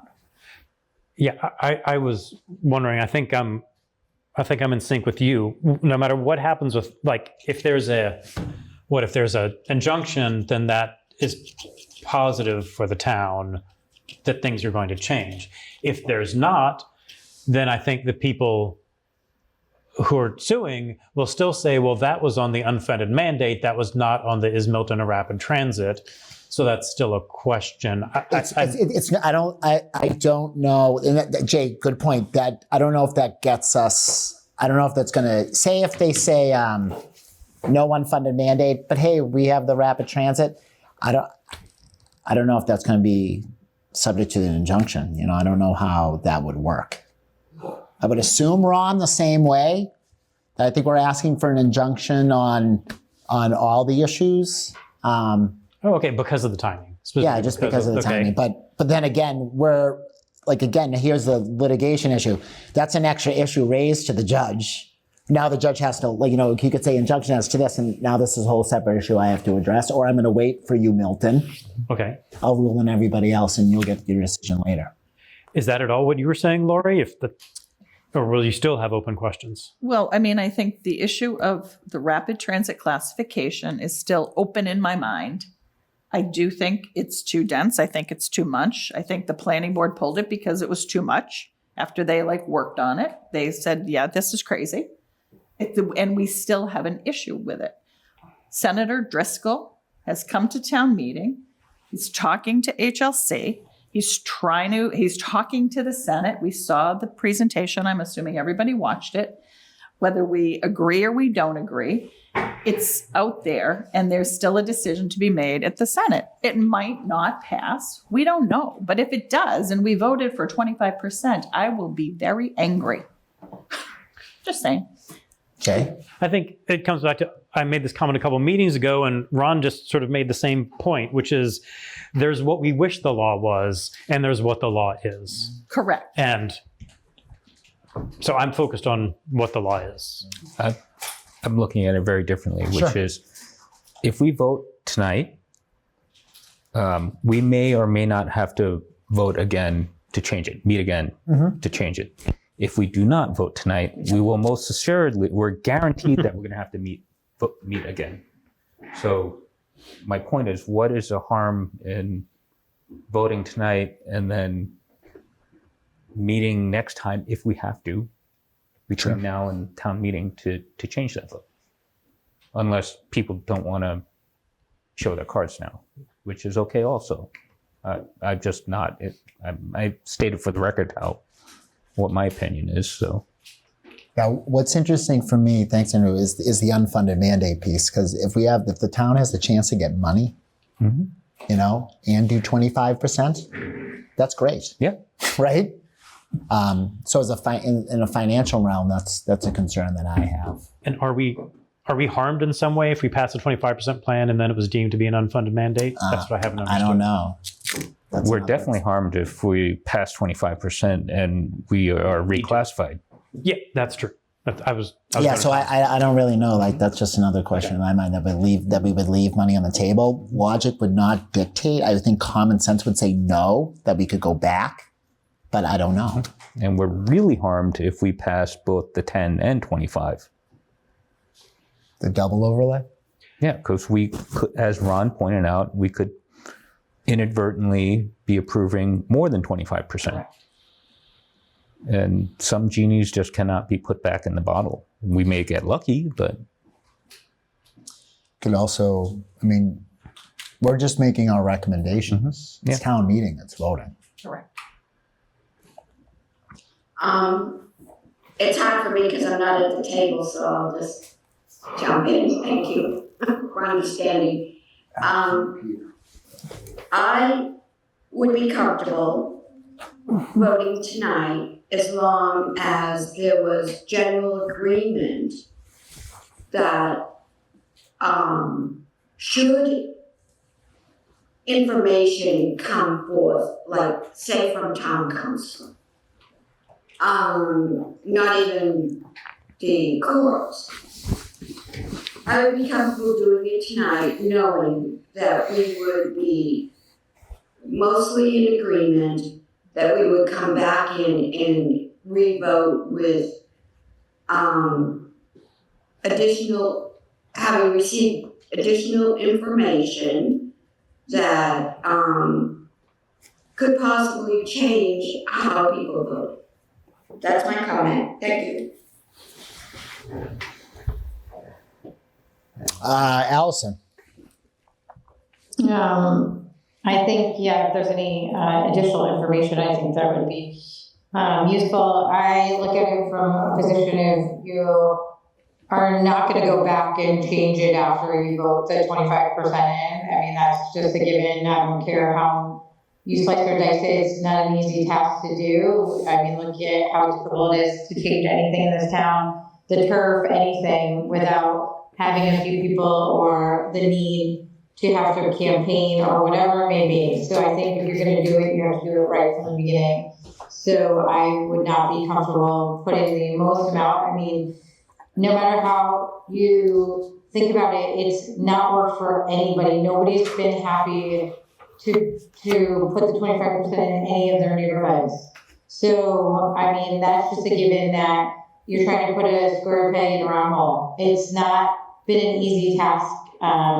And it's not about the overall cost. It's just that we are not a town that has an abundance of land. We are trying to make something fit, for the future. But we have huge concerns financially, safety-wise. I mean, I've yet to see anything about traffic, and we're at a big crossroads with the amount of people already going through the town as it is. So I think that's a huge amount of a difference between 10 and 25%. So as somebody who lives in the precinct 2 affected area, that Elliott Street is a major concern safety-wise. I've had my husband been hit on the main road. I have had kids be hit run. So I don't know the repercussions of the long term that people talk about, whether it be built or not. We still have an over densely populated area with major cut through. So, you know, for me, I would rather see us err on the side of caution than to put more into the area that is already overpopulated. So I'd rather take either the time to wait or, you know, I think the stance is that, you know, my stance would be to err more on the side of, you know, the less, because of the densely populated, you know, we're already bursting at the seams as it is. So that's just my thought process. And so far. Thank you, Allison. Peter? Tom, I'd like to make a motion that we vote on both articles this evening with the option of coming back with more information, that being, you know, any court decisions, the town council's decision, any of the other information that comes into play. But I think we should just basically vote tonight. I think everybody knows where they are at this point, and I think we should probably take that vote. Second. We vote? Okay, I'm going to ask you this right now. There will be, I trust and I hope there will be information. Will we come back? We should. If there's more information. Yeah. Like, I right? Everyone ready for another You don't warrant? think we're going to show up? No, I need to verify. I just want to make sure that I'm not going to have people saying, I'm not coming. And I'm not saying that would happen, but I need a quorum and we need to vote. I would come back. Okay. I actually posited that a few minutes ago. Okay.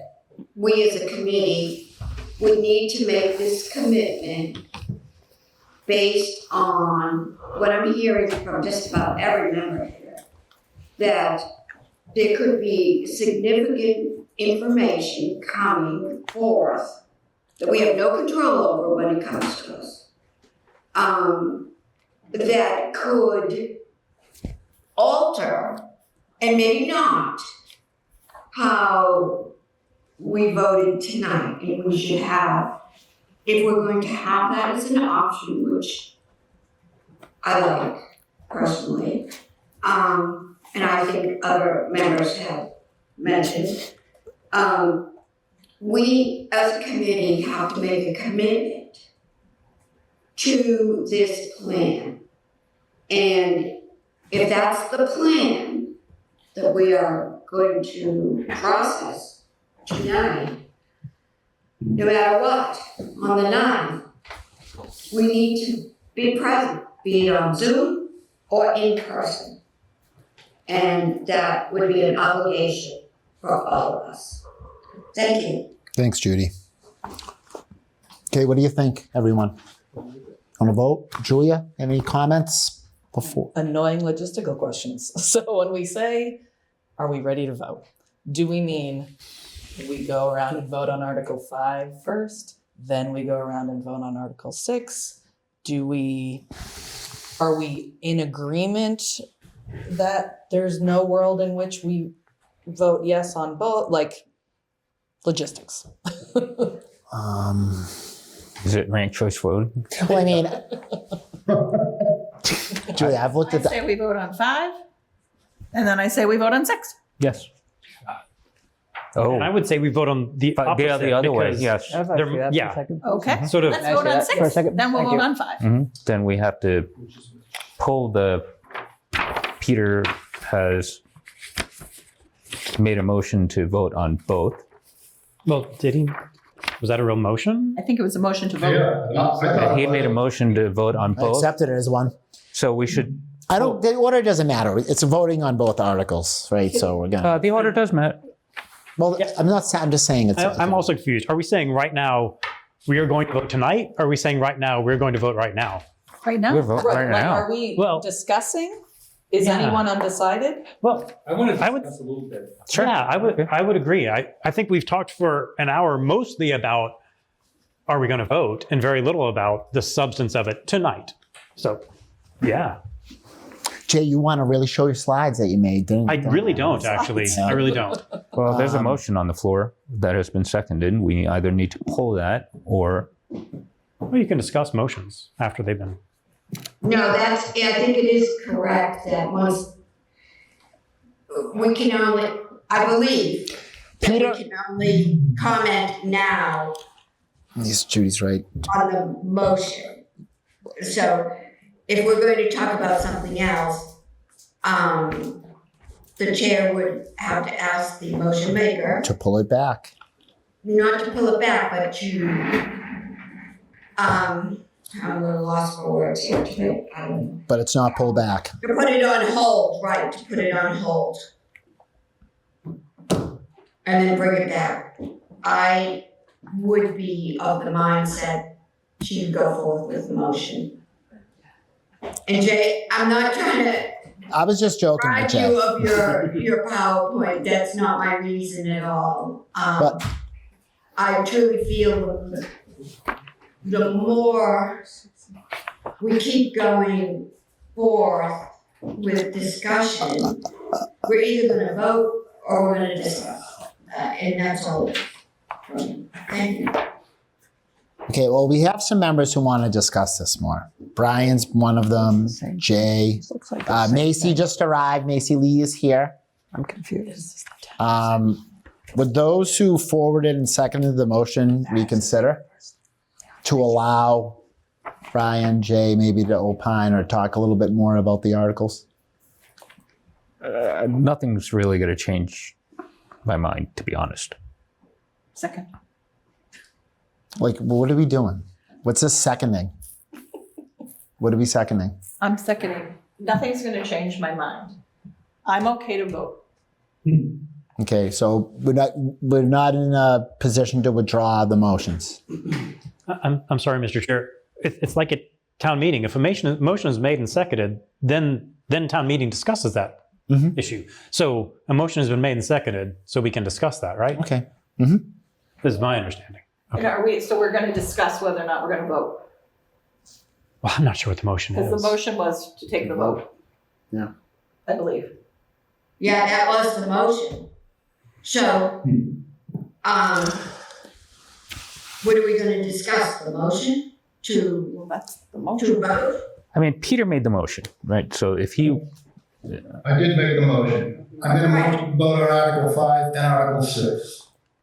And also added to that, with the idea that had been discussed by a number of committee people, if information comes in that is meaningful information, we would have a chance to revote at a later date. Now, if that's too long, I'll take the last part of it out, but I am making a motion that we vote on Article 5 and Article 6. And I think that motion came about because, now correct me if I'm wrong, that we, as a committee, were making comments that we discussed all that we can discuss based on the information we have now. And we're ready to vote. That's how I understood this motion. So, to go back and discuss the content of the articles seems,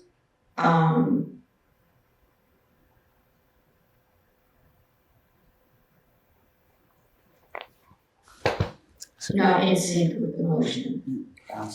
Thank you, Allison. Yeah, I just agree, like, what is changing for everybody right now? Like, the information is, we've talked about this at numerous lengths. I think this is part of the, Appreciate it. I don't, the way I want to put it, but like, extending the process further than, you know, for these meetings. Like, if we're coming back to the table next week with new information, then we can discuss it more.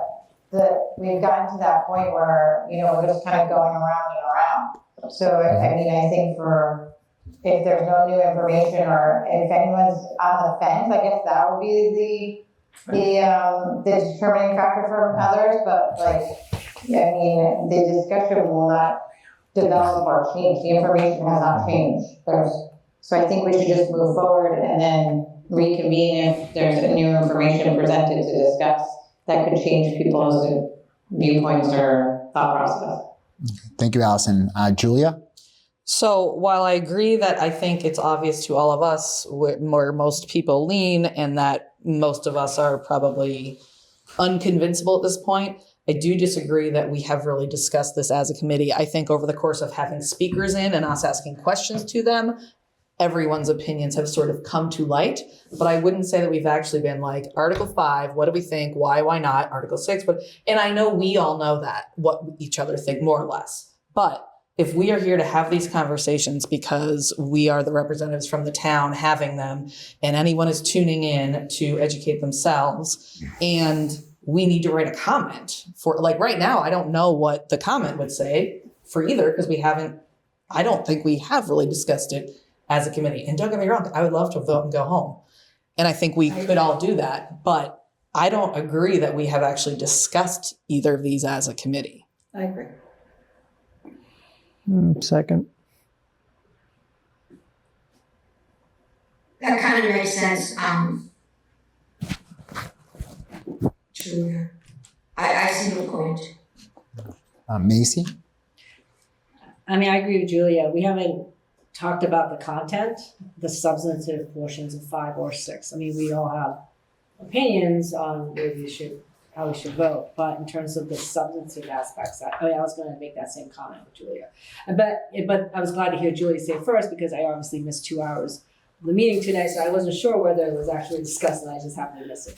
But hearing what Julia just said, it answered my question, and I concur with her that I feel that as a committee, we should not go line by line, but at least Article 5, discuss that, Article 6. And then I think at that time, it would be right for a vote.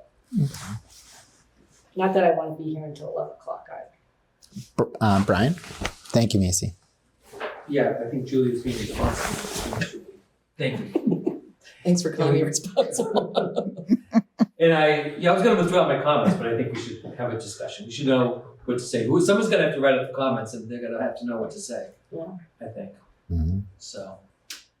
And I maybe vaguely retract that we need to go article by article, but if we are just debating 25 versus 10%, maybe that's the discussion and that informs the writing of both comments, but I'm open to.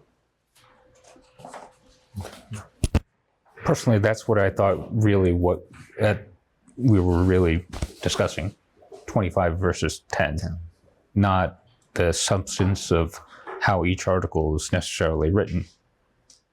I would think that's what it comes down to. And if that's the case, I'm not sure what the benefit of additional discussion would be, but I'm open to it. If everybody else feels that it's important that we continue to discuss it, then I'm open to it. I don't want to feel, particularly in light of the fact that Macy just showed up, I don't want to feel that we're somehow using procedural rules to rob people of the opportunity to chat about it. But I think, I don't know that I'm going to gain any more material knowledge now based on discussing it. No, and I don't think I will either, but I don't think that's the purpose for me. Allison? I guess that I agree with Andrea, like in the sense of like, is it a 10 versus 25%? Because, like when we become experts on on planning and like if we have additional comments that like we should be removed from the LA corridor or any additional, I'm just trying to understand, like maybe we could come up with like what we're discussing that's going to be, is it the 10% versus 25%? I feel this is, kind of the problem with what we're, like, our comments are going to be like, we agree with the 25%, 10%, but we don't want it in the Elliott or the 25%, but you have to remove, like, you have to basically go through the plans and really start dissecting kind of the process of it. But we're not allowed to change that anyways, even that would be the planning board. So I think it seems to be that it's a 10 versus 25% discussion. Or not, right?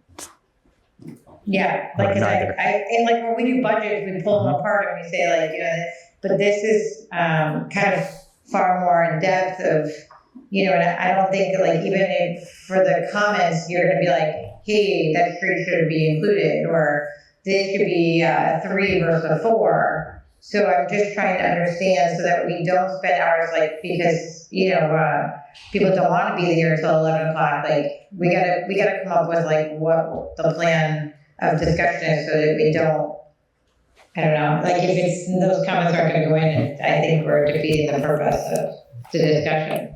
Yeah. So. And I don't want a false dichotomy that you couldn't vote yes on both or no on both as an individual, because I think that's still perfectly, for whatever strategic reasons you might do that. So yeah, I agree. Like that's really what it comes down to, I think, is the 10 versus 25, unless Macy, one of the 2 attorneys here, has any specifics of, within the language itself that you want to discuss. I think to Allison's point, like we're not going to be getting into the depths of the zoning itself, but if we have a discussion around 10% versus 25%, I think that informs the public, informs our comments, and then we as individuals can vote however we so choose on each article. That's what I would propose. Okay.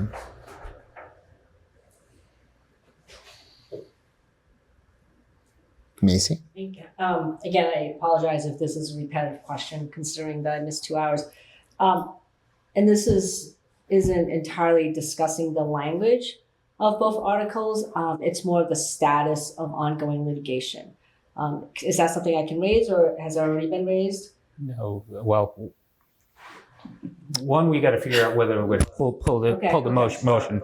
But just to give you a quick recap.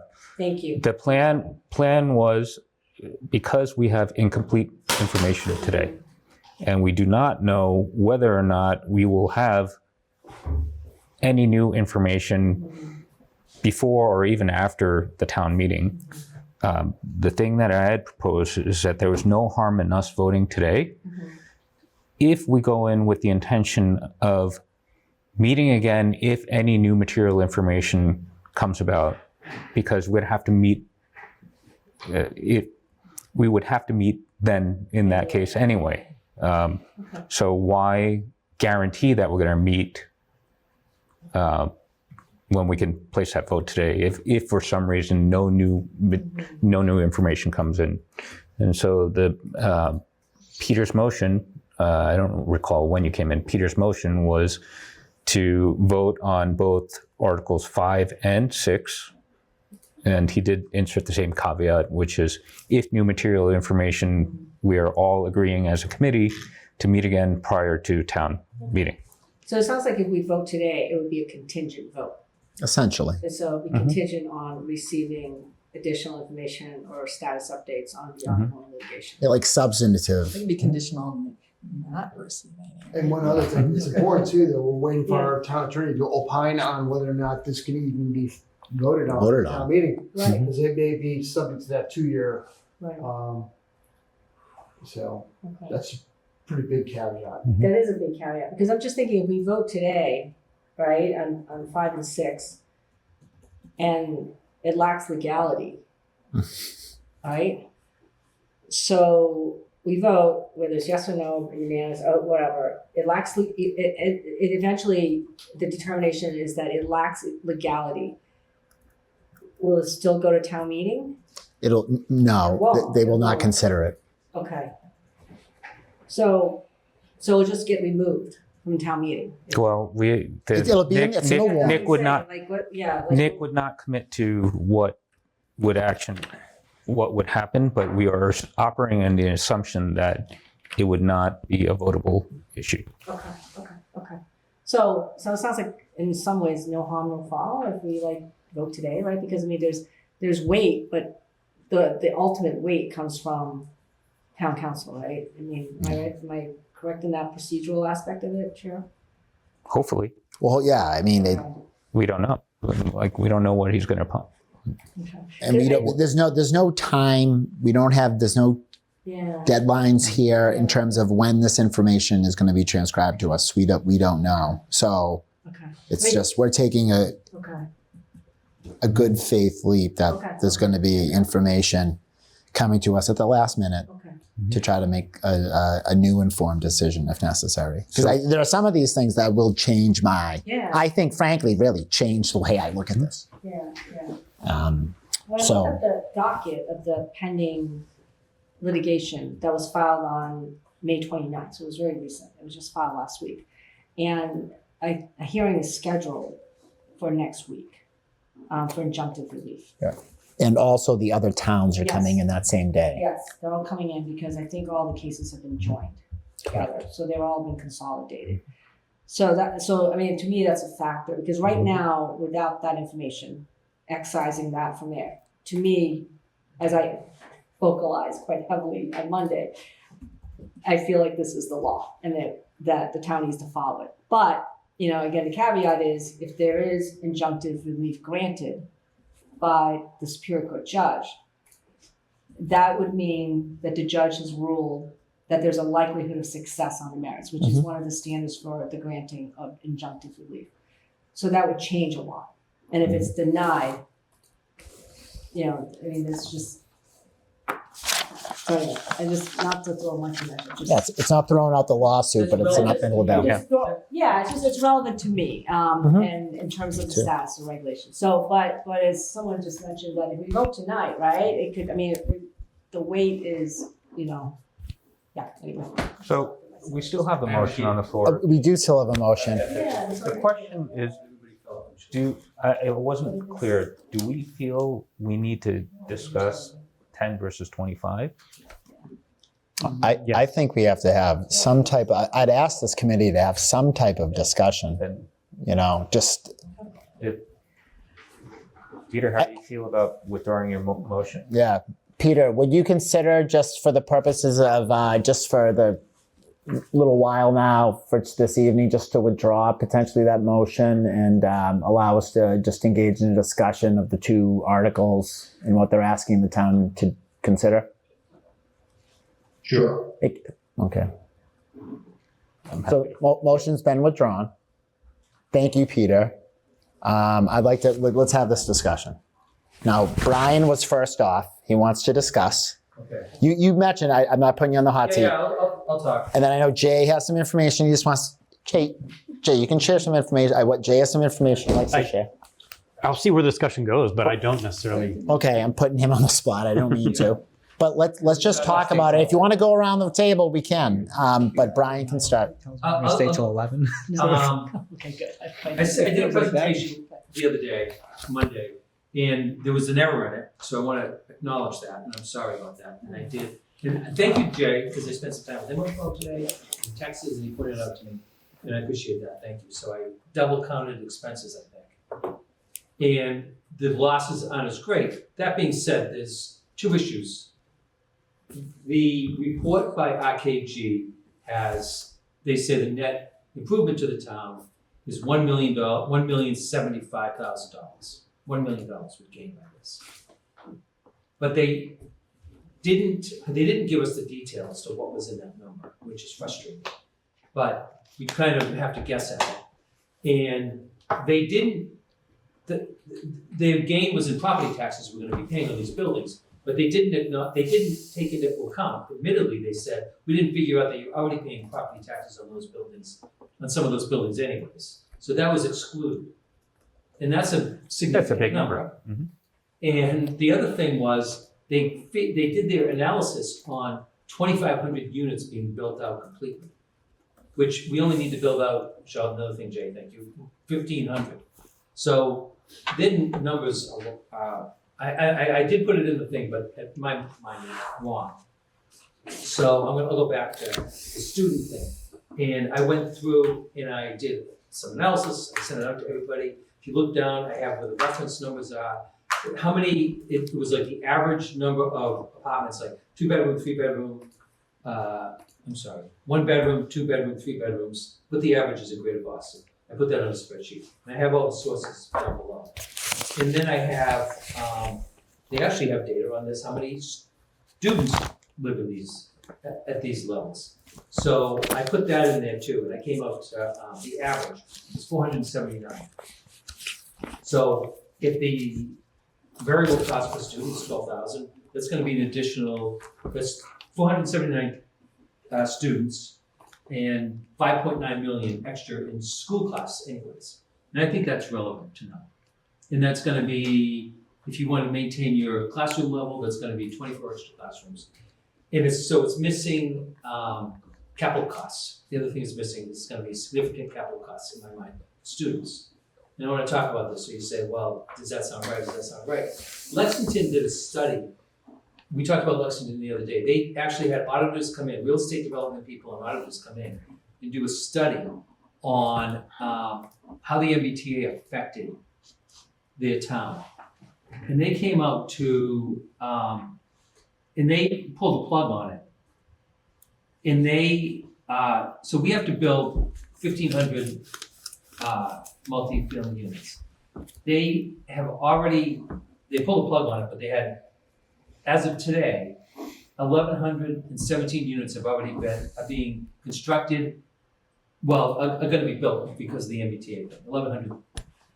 And they're estimating in 5 years, they're gonna have 499 more students in the classrooms, which is more than I had at my level. And the other thing is, that's interesting about this, is I have their data, is that in their apartment, condos, townhouses in Lexington, the rate of students that live in those is double what the Greater Boston area is. So what's telling me is people are moving there for the schools. For the schools, Lexington has yeah. great schools. Milton has great schools, but people are moving to Lexington because of the schools. So their rate, how would be that, of students that live in apartments there, according to this report, which I'll share with everybody, it's out there, but it's on the website, is the number of students that live there is double of what it is in the Greater Boston area, as I say. So if that happens in Milton, my numbers are off significantly. And they're projecting higher numbers than I had for my numbers. So that's a thought. And I'll go through the rest of my thoughts.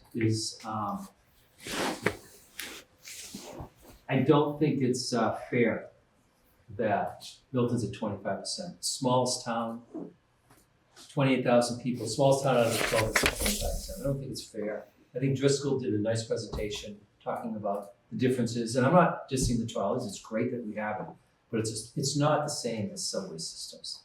And they should have, the state should acknowledge that. It's not fair to this town. And I really believe that. And, and it's caused so much havoc in this town. It's awful when it's done. I think it's gonna be financial issues. I think there's gonna be auto issues. I mean, I know Kyle was in here, he was talking about, well, I think he said he lives on Willow Parkway, but how he doesn't have any traffic problems there, which he probably doesn't. They have in East Milton, but he's gonna have them. He's gonna have them. I mean, there's estimated to be 2,600 to 3,400 new cars in the town because of this. And I made the analogy, but that if you did the feet, it's 85 football fields coming in every day. If they all go out once a day, those cars, most people drive their car once a day, 84 football fields going in, 84 football fields of cars going out every day in Milton. It's a lot. And again, I don't think it's fair. I think that's why people are having a hard time with this. And then their other argument was financials, and I don't think the financials They had two arguments, financials and legal. And I don't think the financials wash. I think that it's a negative for the town. I strongly believe that. And the legal thing is like, the question always comes up, should the town follow the law? And yeah, the town should follow the law.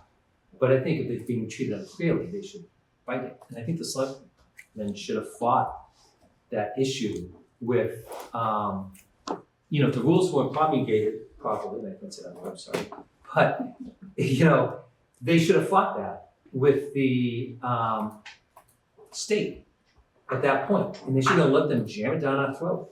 And they should have followed, EOHLC should have followed the rules. And I don't get why we have to follow the rules and the state doesn't have to follow the law. That's again, another thing, how do they get away with it? But I do think we should wait.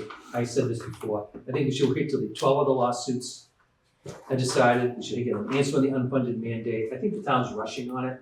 I think we should wait till we get the lawsuits. I don't even think we should be voting on this myself. But I think we should get all that information. And I don't think it's fair to the town. And that's what I think. I think we should do 10%, not 25%. So that's my 2 cents. Thank you, Brian. Anyone else? I'll speak. Yeah. I mean, I have similar thoughts. I look at it a little bit slightly differently, which is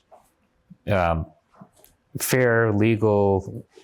Like every town that is subject to this law is going to be impacted negatively. And so, like traffic, these are all real valid concerns, but that doesn't necessarily play into my decision making. The real crux of the question for me is that it really boils down to, have we been misclassified? Period. And in my mind, there's still so many open question marks that a 25% plan approving a 25% plan today poses material risks. If ultimately we are subject to it, then it's going to happen. I think the real question is, how bad were the petitioners correct that kicking that can down the road could ultimately lead, and as Macy pointed out, will ultimately lead to a worse situation if the state basically imposes a plan on us rather than the town developing its own 25% plan. And so that's a risk we're balancing. In my mind, I think it's a risk worth taking. I agree that I do not like the 25% plan at this time, and would be an advocate of the 10% plan, but definitely not a yes to both Article 5 and 6. And definitely not a no to both. So it is basically Article 5.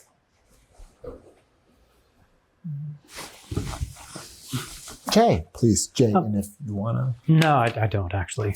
I would like to get to the question of, have we been misclassified? And the short answer is I don't know, but that doesn't stop warrant committee members from opining.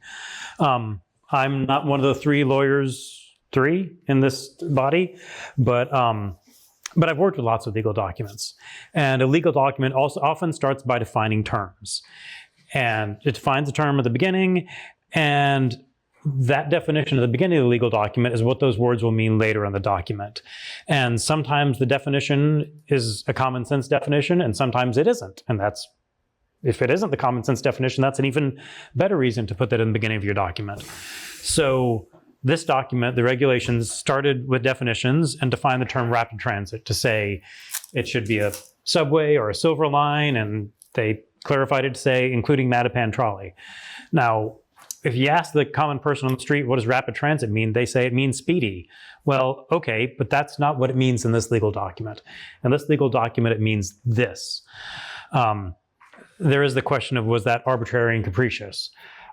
I mean, maybe I'm getting into a mess of quicksand here, but when I would take the trolley to my office at downtown, it was because it gave me better service than the commuter rail.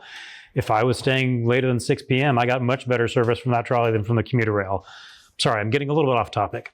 What I meant to say was rapid transit was not defined in a common sense way. It was defined in a legal way of this document says rapid transit means this. They could have given another name. They could have said near Boston. They could have said inter MBTA. They could have called it category A. They could have not used the word rapid transit. They could have said category A. Category A is things with subways and silver lines and Mattapan trolleys. If they had called it category A, would we all feel better about it? I don't know. Maybe not. But you certainly wouldn't get the gut reaction from people saying, we're not rapid transit. Well, it's just category A. And the category A towns are pretty much the towns that touch Boston. Not exactly. I'm looking at a map. You can't read my mind. But it's a lot of towns that touch Boston. You can imagine what they are. So were we misclassified? I do want to sort of lean on that it's not how speedy is it? How much is it rapid transit? It's, well, we were classified. Will the court find it was arbitrary and capricious? We'll wait and see. But, okay, done. Sure. Okay. Steve. I agree with the comments that I've heard so far. There are so many open questions. I think it comes down to the core for me too is, I understand the law, always want to follow the law. However, Article 5 is what the planning board worked on. This is what they've recommended that we consider. This is their recommendation. They are an elected body to do just this. This is what they're asking us to take a look at. The concerns for me, though, is if you look at Article 6 versus Article 5, just on its face, Article 6 is much more of a dense situation, 131 acres versus 71 acres. In Article 5, which means more units per acre in these areas. And living in Precinct 7, I see this. The residents at Falcone Project. That is almost 100 units dropped on less than 2 acres. It's on top of it. If you've seen the movie, any movie that's got a giant house next to all these, it's just so much for our town. The concern for me with 6 is Article 6 is if you're looking at this was the 25% plan, is that there are no minimum parking requirements for non-residential components. This is aside from traffic, safety, parking is always the top of the list for everyone, specifically in my precinct, which is 7. And I've received a ton of feedback from folks that elected me as a town meeting member to hold on to Article 5 and support the 10% plan, which is what I plan to do. So, Julia. I'm curious, since Jay and Brian, you said you had a chance to talk today, and not to put more work on you, but did you figure out why your financial estimates had such drastically different conclusions, like where the assumptions or variables were? We came a lot closer on the finances than we did on the number of school kids. Yeah. One was the number of units being built. I was at 1,700, which was similar, but dropped to 1,500. And if you looked at RKG's report in November, they have what the savings are, but they don't define what is in the savings, but they did in the December report, which I missed. And so I basically, I would say I double added the expenses for that. That being said, when I look at it again, they missed both the property taxes that are being paid now, that they just dismissed that, I don't know why. And they also counted all 2,500 units being built, which is a positive effect. So I don't even know what to do with that, because now I think the whole thing is, I can't make sense of it. I don't know, I couldn't tell you what the real number is right now. But the answer is, I think we came to pretty close. The question might be the students, that's what I think. Yeah, I think we came close financially. You've got $500,000 in the bad direction, and I've got a little bit in the good direction. Because for the number of students, I think Brian showed me some things that were very interesting. I'm still sticking with the number of students that, even though I have my complaints about the RKG report too, I'm still sticking with their estimate of number of students per 1, 2, and 3 bedroom apartments in Milton, largely because that seems to line up with what we're seeing in Milton right now. Brian found a lot of information for, I don't want to misstate it, for the Boston area and for Lexington specifically, and for some other towns that were indicating a higher number. I wrestled with that, then I decided I'm not the expert. RKG is the expert. What RKG is saying fits what we're seeing in Milton. But Brian found some things that were interesting also. I know. Sorry. I'm sorry. Like even that $500,000 that I put in there, I shouldn't even put that in there because that is bogus because it doesn't include the loss of those property taxes, and it has a build out of all 2,500 units. So that's not even right. That's going to be higher, which I can't even estimate what it is because I just don't do that. Didn't your analysis factor in as much as one can the loss of? Yeah, we Brian and I took 2 different paths. Yeah. For the extra space storage and for 2 Granite Ave, I factored in the loss of those property taxes. For the rest of the areas, I didn't. I figured if, like, let's say we're talking about somewhere around Central Ave T Station, and let's say there's a 25 unit building now, and they're going to tear that down and build a 75 unit building. Well, I was counting 50 net units, and that's sort of what it'll be as far as you'll lose the taxes on the 25 unit building, you'll get taxes on a 75 unit building. So that's why I only sort of looked at the 2 big properties. Not perfect, but yeah. And I know I sent this around super last minute, so people probably haven't even seen it yet. But I shouldn't assume. Did either of you, after our discussion on Monday, figure out the percentage of kids that don't go to public schools and subtract that from your estimates? Nope. Okay. What for the? I don't know. I think people. So, like, if we looked at the Lexington report, like, I think people will move to Milton for the schools, and I suspect they're not doing that, but I could be wrong. Well, just in case you didn't see it yet, I did get some official data, and it's about 19% of school-age kids that are eligible to go to Milton Public Schools who do not. Can I ask a question? How does that affect your 10 versus 25% vote? It affects the finances of each of them. Because, can I jump in? Yeah. Because there's an argument that the 25% plan, which in my opinion still is in compliance with the law, will overwhelm the public schools, not only classroom size, but finances. Yep. And that data indicates that it's not everyone who's going to move to Milton is going to participate as a Milton public school student. That 19%, perhaps even it fluctuates every year. They opt out and they go to, even kindergarten, they go to Montessori. They don't necessarily start kindergarten in homeschoolers. That I understand. Right, but so there's the speculation that going with the 25% plan, which again is in compliance with the law, will overwhelm the public school system and throw our finances out. It'd be more than $1 million deficit next year. It's not necessarily true. In my opinion. Because we don't know if the people moving in are students from Curry College or professionals without children or anyone. There's an assumption that everyone who's going to occupy the 2,000 plus units that the town's mandated to do will be people with children. We don't know that. But our existing population right now, there's approximately 19% that don't even participate as students in the Milton Public Schools. So that, that's where I think Julie, I don't want to speak for Julie, but. So you think people would come in here, rent an apartment, and then send their kids to private school? No, I think, I don't have the data for this, but I think that that's the assumption that people who are moving in to these units want to take it, want to participate in the Milton Public Schools. And I don't think that's necessarily true. There could be people moving in that don't have children. They want to live close to the city and they can't afford to live in Boston. So we're close to a rapid transit area. They'd rather take the T to work.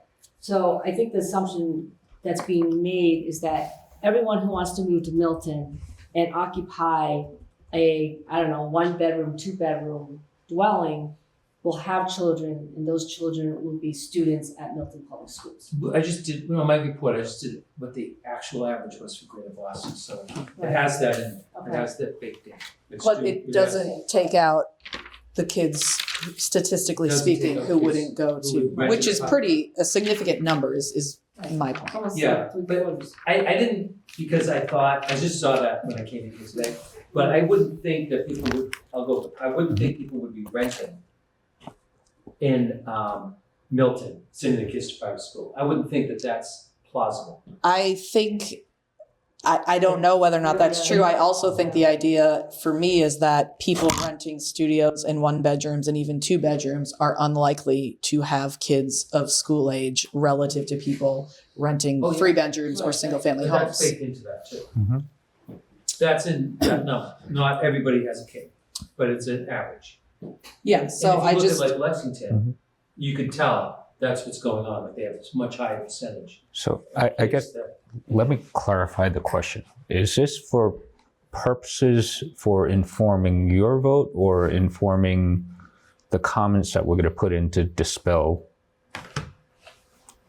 I think it's for the Misperceptions. purposes of trying to get more as accurate financial information, since that was a big piece that people said we don't have any information on, and we had 2 members of this committee who worked really hard to get us some information and have since revised their work to get closer to each other. I think it's important to provide context around some of those numbers that are still maybe further from being accurate. Okay. Jay? Changing subjects a little bit. Steve, you brought up something interesting. You brought up the Falcone project in East Milton. And I think that's an interesting metaphor for what we're looking at now. My knowledge, and take this for the third-hand information that it is, my understanding is that they tried to work with a system in Milton and things didn't work, so they went to a 40B. So another way of saying that is, Milton said no to them, so then they went to the state law and put up something that we don't like. I may be wrong, I don't mean to be slandering anybody, but that's what I've heard. And so that's sort of an analogy for what we're talking about here. We can set up, those residents didn't write this in their basement. This was written by the planning board with lots of things that make it desirable for Milton. The 25% plan, if you're listening, you can't see my gesturing. The 25% plan was written by the planning board with a lot of things that make it desirable for Milton. If we don't approve it and we approve the 10% plan, I don't know what will happen. But one possibility, one fear is that the state will impose zoning upon us, which may not be as good as what we have here. So the building that's going up in East Milton that a lot of people don't like because it's falling under the 40B laws may be a metaphor for what happens if we say no to this. I think that's an unfair characterization. Okay, I apologize. Project didn't start out that way. It started at 68 units, scaled up. They added 40B, and there's a lot of other things in there, right? To say it was a contentious project for the neighborhood, not an individual. And just to be clear, so that when there's a Slack channel going around, everyone in East Milton is for affordable housing. No one's saying don't do that. No one's saying don't build that. No one's saying NIMBY. They're saying is build responsibly. Have a plan. The town has not had a plan to do really anything effectively. We just had a massive override, massive. And we're moving down a path with, how that's going to work out next year. Who knows, right? Will it work? Maybe, I don't know. We got a brand new school coming in. We're about to force 25% density into some of the tightest areas in town. In some cases with no guidance around parking. So I think we need to look at this fair for the residents of our town, right? I'm not saying don't do this. I'm saying let's have a plan. I'm saying follow the law. There's a lot of information that's out there. Our own attorney for the town hasn't opined on this yet. We're being asked to vote on something that has been done. There's a case next week. May or may not be resolved. Select board hasn't weighed in on it either, right? There's a town hall meeting next week, right? So my feeling is there's a lot of missing information. So to be fair, I think we have to have a plan. We can't say no to everything. right? You have to have a plan, but let's think about what we're trying to do here and be logical about it. So that's just my opinion. Okay, thank you. Sometimes, Steve, I think the plan is not to have a plan. Yeah. Julia? Something that Cheryl Tagayas talked about when she was here with the planning board has stuck with me because it's sort of how I have viewed the planning board's approach to this whole exercise, which she talked about, being paper compliance. And I feel like the way the planning board has approached this from the beginning is how can we zone to ensure that the fewest number of units, that it's as unattractive as possible and that the fewest number of units get built, which is obviously not really in the spirit of the law, but is our, right as a town to do it. And I feel like there's been a lot of fear-mongering around like what this is going to result in. And I find it kind of funny that like 85 years ago, our zoning was meant to allow for our town to grow up to 60,000 people. Obviously that didn't happen. We didn't get anywhere close. But now that's, we're kind of hearing that this is going to be doing that. I feel like we also keep hearing about how, the town voted no, the town voted no, the town voted no. And they did on that previous plan.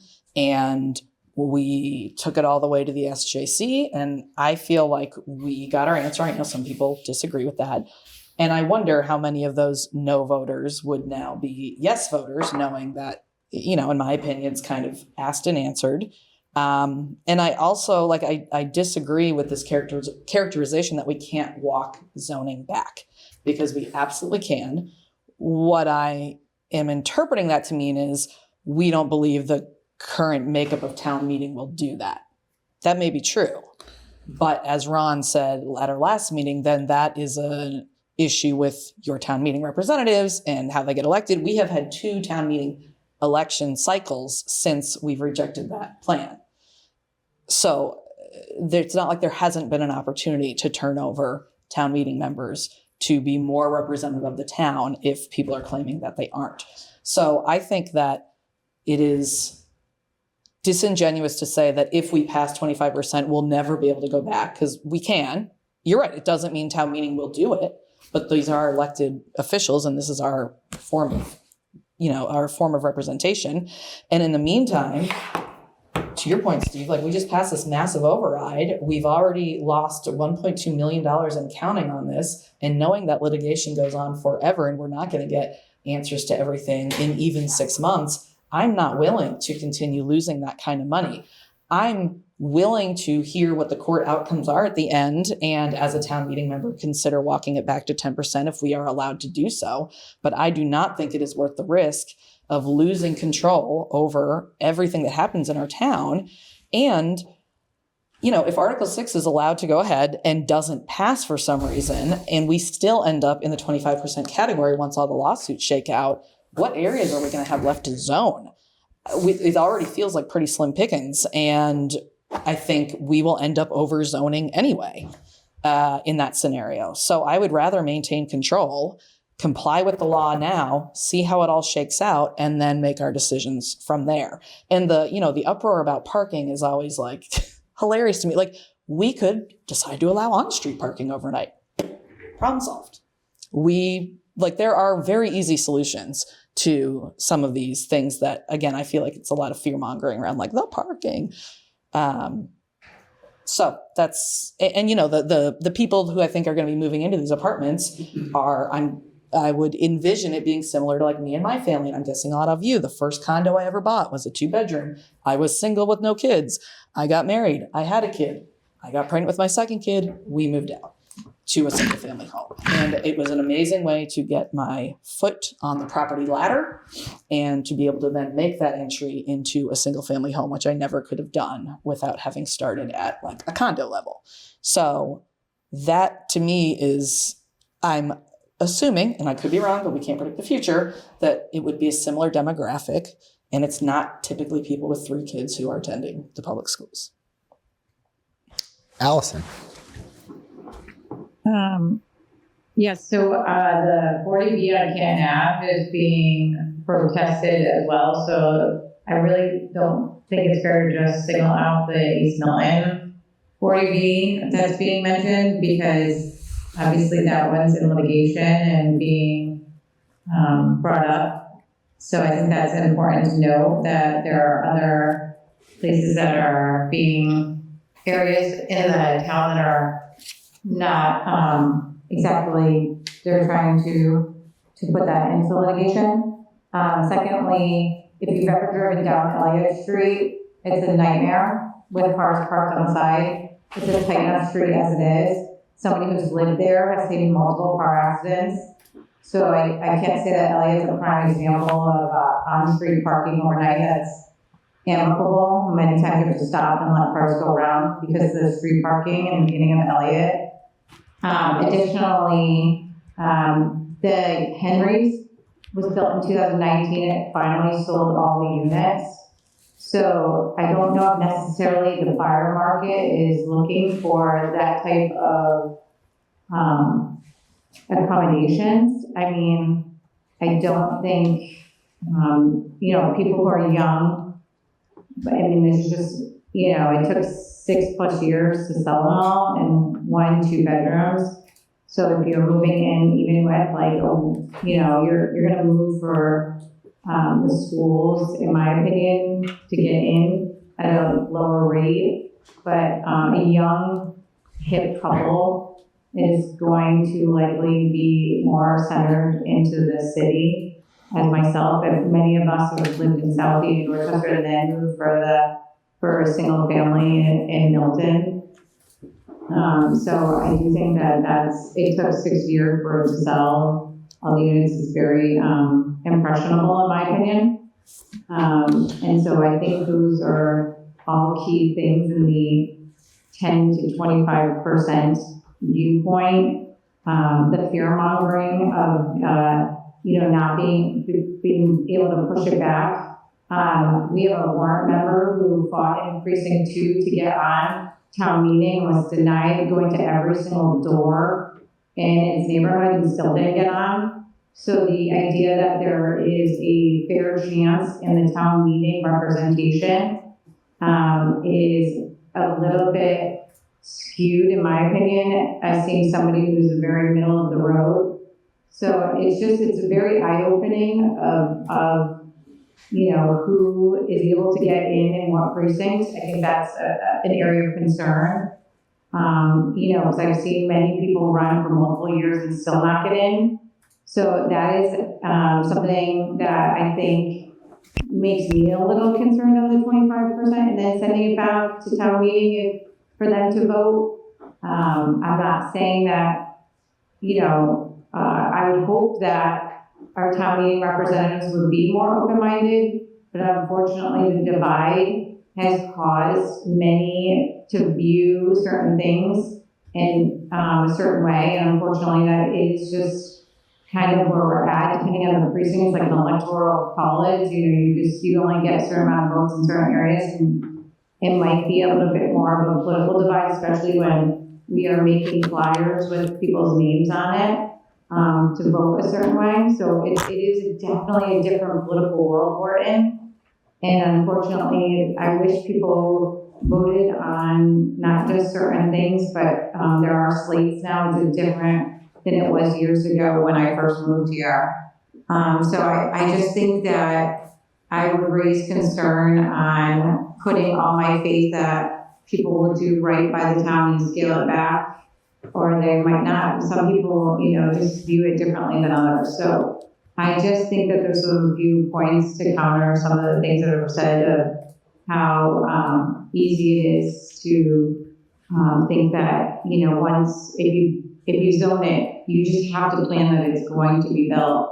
And I don't know necessarily that the things that we are looking to build are what we really need in the real estate market. I think, just thinking long term. So I just want to point a few of those things out. I'll be curious to see how Blue Hills that sells. But, as I said before, I do think that the market value is not necessarily what we consider affordable, even when we plan on zoning it Because, you know, and who our buyer is most important. Because at a certain point, people will not be turned on by living in anything that they cannot afford. So I just think a few things to point out in the multi-family housing versus condos and everything that's being built from. Thanks. Ron. Hi, thanks. All of the articles I've heard today about the zoning articles and the zoning plan, they're all really convincing because I think there are some serious concerns on both sides. And I'm trying to weigh all this. And I think about when we saw the article a year and a half ago, and there was a 25% article that's put forward by the select board. The planning board, I don't think they took a position. Maybe they voted against it, but they didn't support it. And it was a really tough decision at that point and I supported it primarily because that was the only plan offered. And we asked, that was the only plan offered that brought us into compliance. And I think there are a lot of criticisms about it. And I think for good reason, because it was probably not the best plan. And there's a lot of tax and there's a lot of impacts on certain neighborhoods. And I felt really bad for those communities because I think when they came to speak, you could feel how concerned and how passionate they were that their communities could be dramatically altered for good or for bad. To me, we asked for alternative plans. The plan, the 25% plan has been offered now is the alternative. It's the only other plan that I've heard of. The 10% plan doesn't seem compliant to me. And so to me, if we want to fulfill our obligations to uphold the law, it's not even an option to me because it's kind of like saying, you know, I don't like paying state taxes personally. And next year, I'm just going to pay half of it. I'll send a check for half and hope that the state, you know, tax representative feels good about that and leaves me alone. I think that's just foolish because I think half compliance is not compliance, right? You're still out of compliance. And I mean, but it's fine, right? Because I could pay half and I could think, look, when they audit me or when I get the secondary bill or the fines, I'll fight in court. That's how I see the no vote right now. I'm not going to be compliant and then I'll take the court route to fight it. And I think, you know, it definitely is an option, but ultimately you'll pay more. And until you come to compliance or you have to find some way to, you know, take the law out, you're still held up, you know, you're obligated to, you know, be in compliance. So I just don't think that the 10% plan gets us to something that could be, you know, defendable. It would just be one step in a prolonged further dispute with the state. So I think about how you know, what can we do? And I only see one plan left. And for me, I think that's option forward. Hopefully it's better designed. I think the planning board had more time to think through it. And I'm sure they didn't all agree, but you know, hopefully they made decisions that were hopefully in the best interest of the community, and that's their job. So I know that I believe they voted on it, and then they rescinded it for whatever reasons they had. But you know, I think following the law is an important factor for me. Thank you. Thank you, Ron. Anyone else have anything they'd like to mention or bring up just in regards to the 10 versus 25% plan?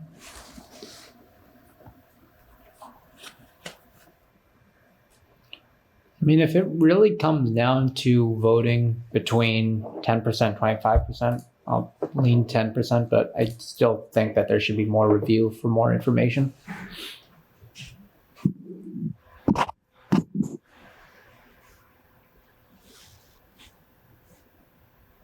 Lori. There is, Judy.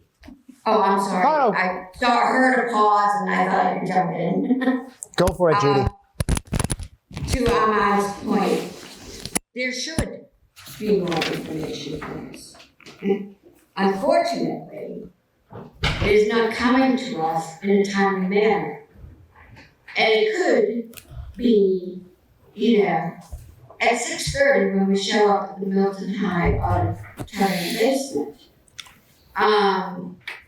basement of the high school, at which time, as we all know, it's very difficult to try and give it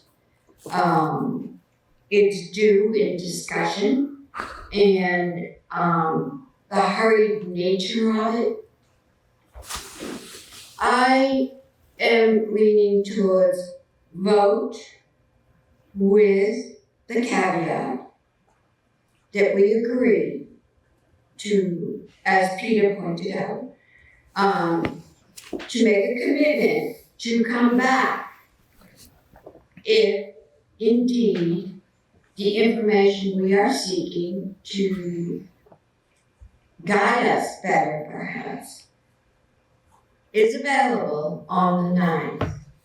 So without that information, we could never make a vote if we're waiting for it.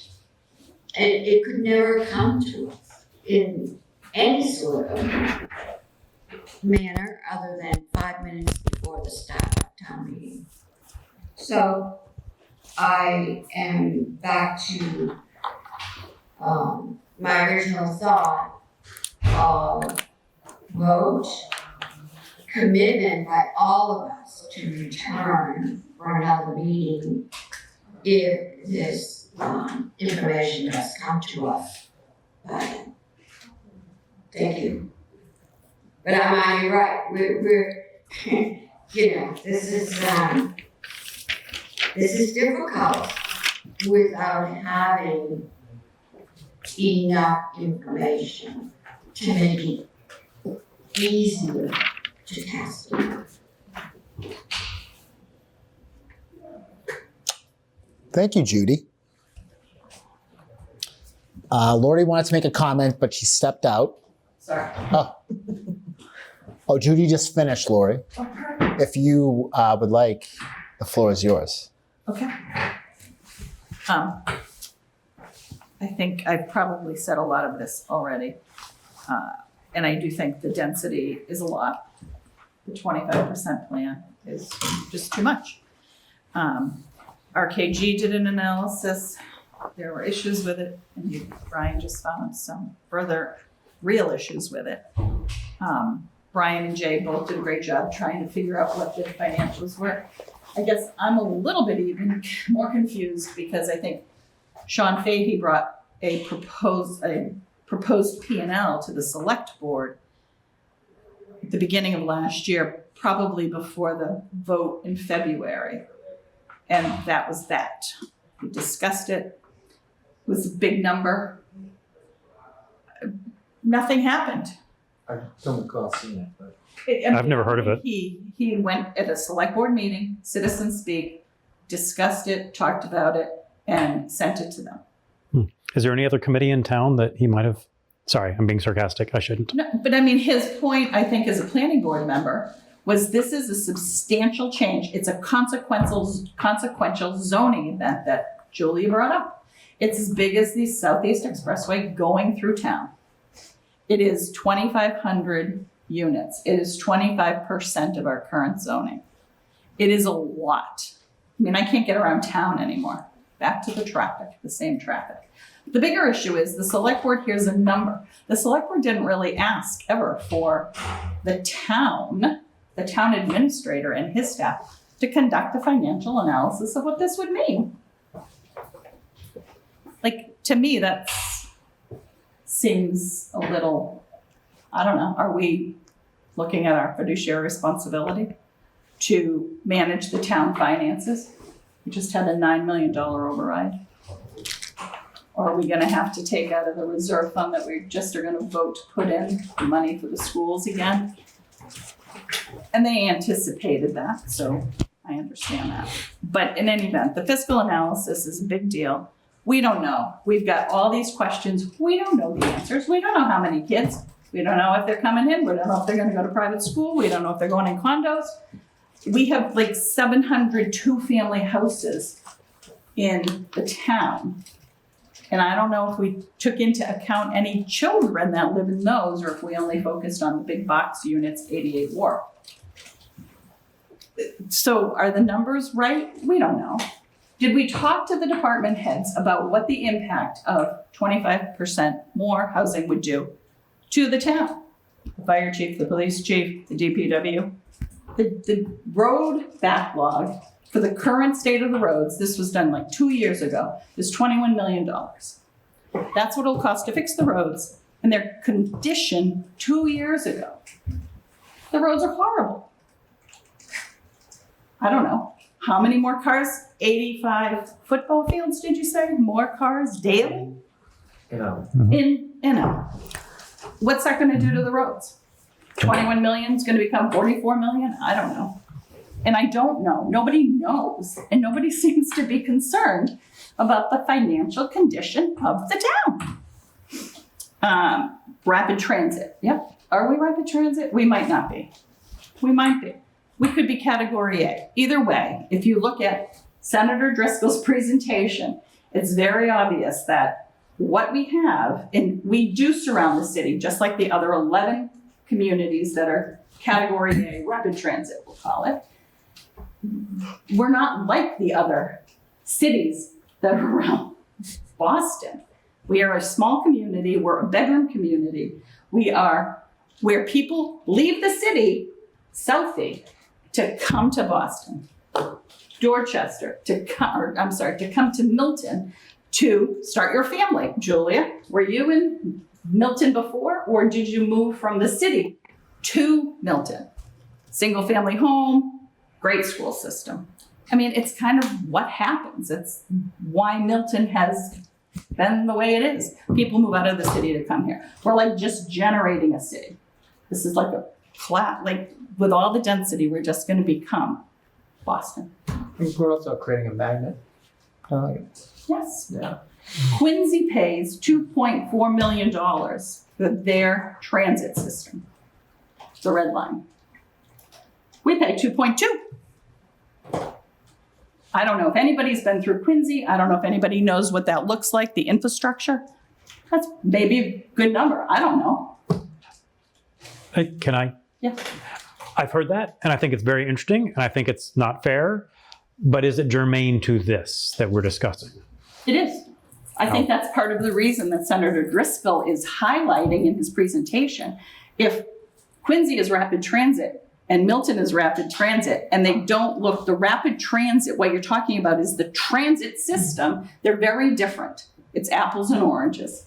What you say? But what we're paying, how is that relevant? Well, I mean, it seems a little unusual that you would pay as much for Milton as you do for Quincy, for 4 little trolley cars. Totally agree. Totally bogus. But well, I think I'll drop it. it's back to our classification. Doesn't make sense. Doesn't make any sense. Is it fair? Is it equitable? Is it equitable? Is it proportional? There's also like a size difference, right, between Quincy and Mass. Yes, of course. Anyway. Okay, playing devil's advocate, I have a question, and you know where I stand on the issue anyway. But is that a basis for non-compliance with the law?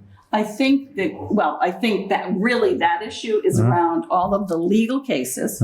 2 more were filed today. Yep. What is the outcome of the legal cases? So we don't know. I mean, it's going to be settled in court. When it's settled in court, all issues that we have, then we'll do it. What'll have to be done. We'll have to hopefully pay for it or move because we can't afford to be here.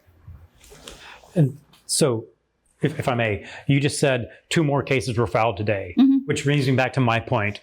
There could be an endless series of cases that are always filed, and if we wait for them to be resolved, that will never happen. I'm saying that there's a number of communities that are having issues with this. The one size fits all seems to be very challenging. Guidelines, if you interpret the statute, we could interpret the statute, which is pretty clear, the statute.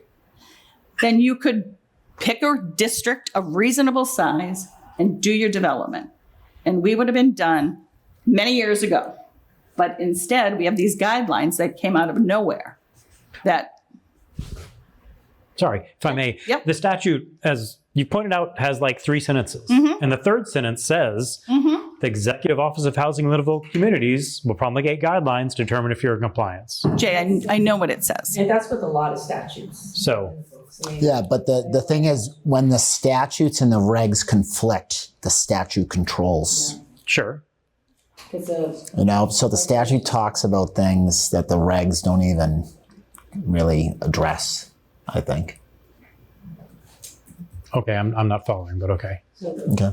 And those regulations have been ever changing throughout this period of time. So you could follow those regulations and guidelines today, only to find out 3 months from now they've changed, and you could have got a better deal, or maybe a worse deal. Again, it could go either way. But and I understand nothing stays static. There's always challenges and little tweaks, amendments. But these guidelines have not been stable. They've been pretty fluid. So that's also something, to everyone's point, there is this statute that says we will have guidelines. The guidelines are like ever changing. You can't count on them for anything. That's just a thought. It's an observation of what I've seen over, like, say, even the past year. Because when the planning board was saying, oh, well, now we only have to have 50% next to the T. So see, somebody that already did theirs probably did it under the prior regulation of needs to be near the trolley tracks or railroad tracks or bus lane. And now they could have had relief and spread their zoning out. So I think it's difficult. That's my conclusion. It's difficult to make projections on all of this. Thank you. Thank you. Ron. Hi. I think Lori raises like really good arguments, and I don't like to kind of pick out specific arguments to argue about, but one thing I think, to play devil's advocate, when you're talking about the amount of money that we pay for our trolley and the fact that, let's say we pay $2 million, I think you said, and Quincy pays 2.4. Actually, I think that may help the argument that we're already paying this amount. Why aren't we rapid transit? We're paying almost what Quincy pays. And I don't know if we complained about it before, but $2 million seems like we've been living under this world where, whether it's happily or not, we're paying for similar fees to what Quincy's paying. And if Quincy's rapid transit, wouldn't we also be rapid transit, right? So I think, while it seems like, the fact that we're paying $2 million is bad, I think actually helps the argument that we are rapid transit because we've been paying this amount for the service, whether you like it or not. People come here because there's access to the red line. So. Well, I don't know. I hear what you're saying, but it's interesting because we have a factor of 9 in the fee calculation, but Quincy has a factor of 3. So actually, they should probably be a factor of 9 if they were the same category that we were. Just so happens that because they negotiated somehow 50 years ago or whatever, a better deal. More powerful state representation. Or maybe they gave better land, right? Maybe they gave better positioning for T-stops. Who knows? It could be bad negotiating on our part. So. Maybe. I don't know what it is. I'm just, and again, a lot of that is, also from the senator's presentation. And again, he's, he had said he was working with HLC, with Rep. Wells. And I mean, if that's in play, he came to town meeting and said, please support a 10% plan. It's not just for today, it's for the future. If every year we're in this category, we're going to be bankrupt. The costs have got to be astronomical. And the traffic, and I know we keep talking about traffic, but think about all of the development that's going on in Quincy, like right next door. And then the whole common market area and that big development that's going in. What about Reedville? There's a ton of development going in, 600 units over near the Reedville station. Where are all those cars coming? Through Milton to get to Boston. Andrew, then Aman. I don't feel like we are adding any more new information to this. I still feel at this point that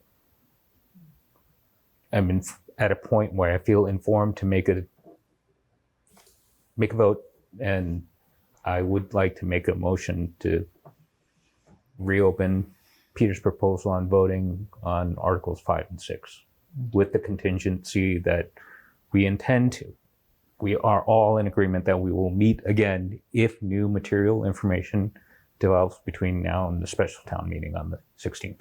Can you hold that thought? Please don't say anything anybody else. Please.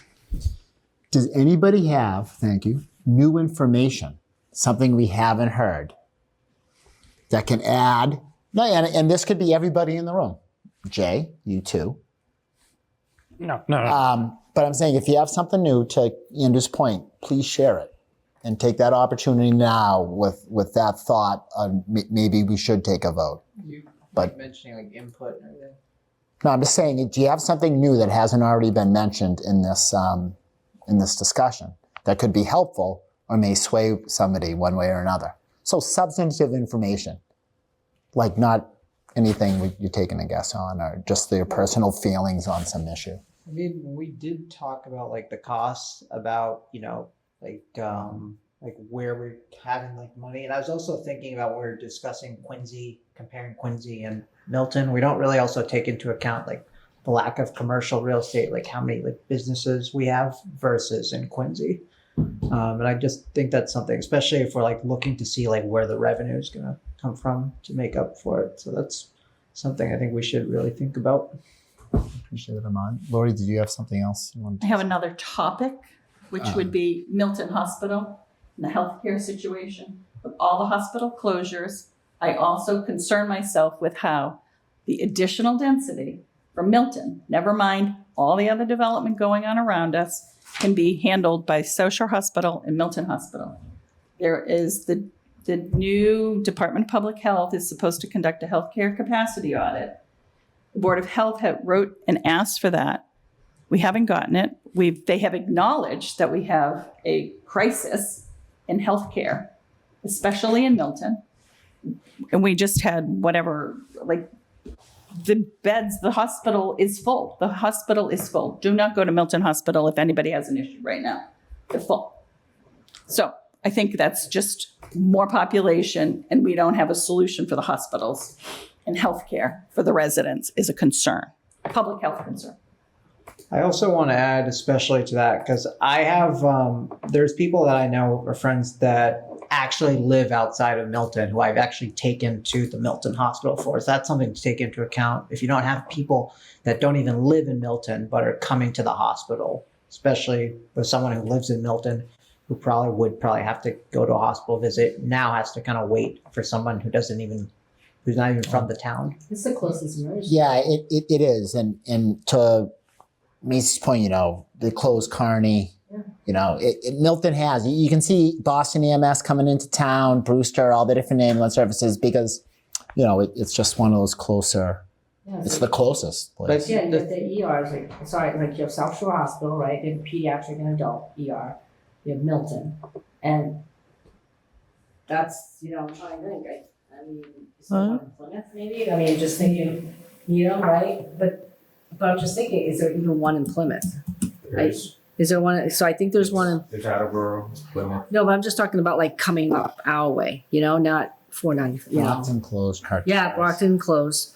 So no, I mean that's an excellent point, Lori, because I know people who, working in public health. I mean, Milton supports, Boston. Quincy. For sure. Quincy's the only, closed. But anyway, But this is a wider issue. yeah, it's a wider issue. That's It is, but it's, not just the MBTA zoning, it's a systemic issue. I also think like the recurring theme is like population density. Because I understand like the numbers are just naturally going to like project to grow, you know, the population's growing. But I do think that if we're kind of doing things that you might see more like artificial, like kind of more like faster, that kind of outpaces like keeping up with it budget wise and other things. I think that can just be a concern.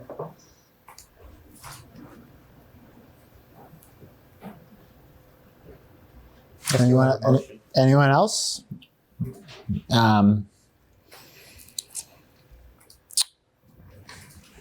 I'll second that motion. Okay, so just remind us of the motion. To vote on Articles 5 and 6. 6 and 5 would be my preference Okay, and sequence. that's what the idea that if new information comes forward, then we meet again. Hey, Tom? Ron? Sorry, I did have one quick comment. Oh, sure, please. I'll make it real quick, but I know we're all seeing this as a bad thing. And I agree, there's probably a lot of risk for this town because if you're going to add 25%, it just feels like it's too much. But I think we should also think about maybe there's some positives, right? Maybe some families can come here who, but for the additional housing, they wouldn't be able to come to this town. And I think, we have a great town. Obviously, we don't want to lose what we have, but I think not all change is bad. And maybe there are some positives that we can also think about. And, just something to think about for each of us individually. Because I do think a lot of families, work hard and, it's very difficult to find housing in this market. And I think that's probably the biggest goal of this legislation is to impact the state, not specific to towns, but how do we get more housing to where the jobs are? So just something to consider. Thank you. Thank you, Ron. Appreciate that comment very much. Okay, we have a second.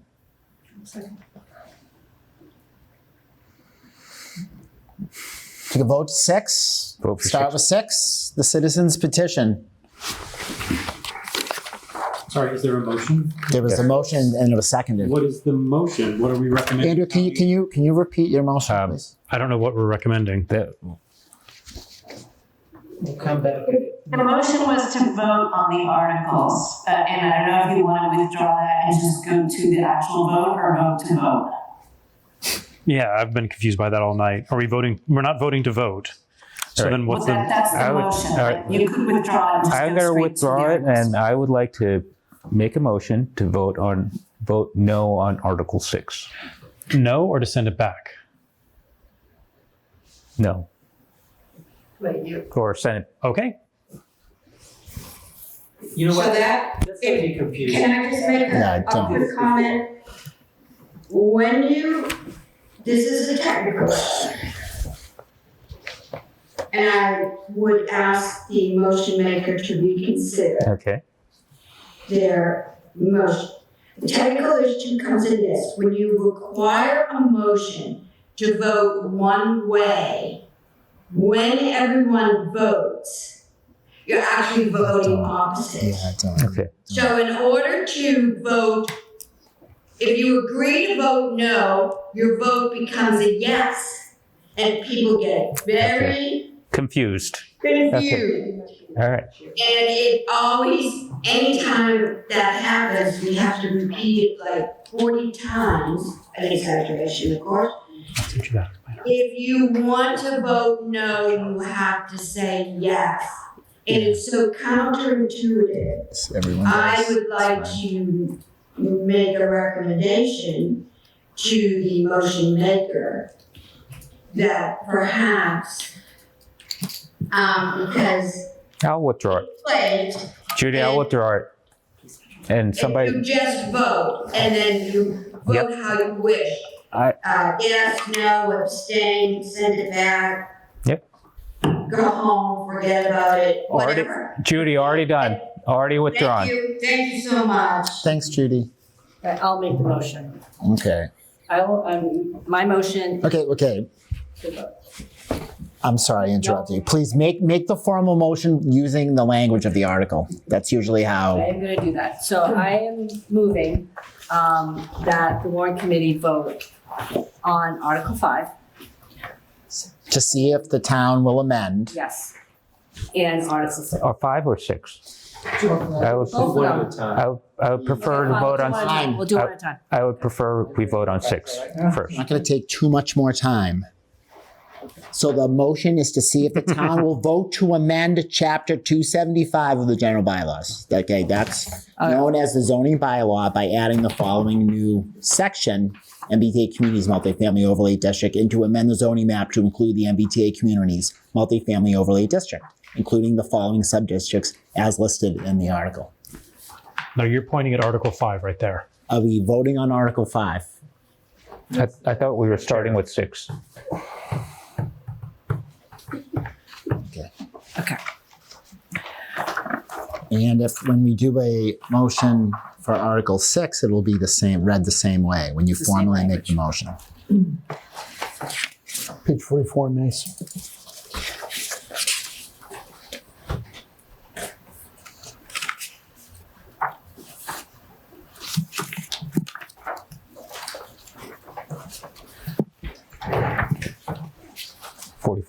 Page 44. We should go straight to voting to avoid further confusion.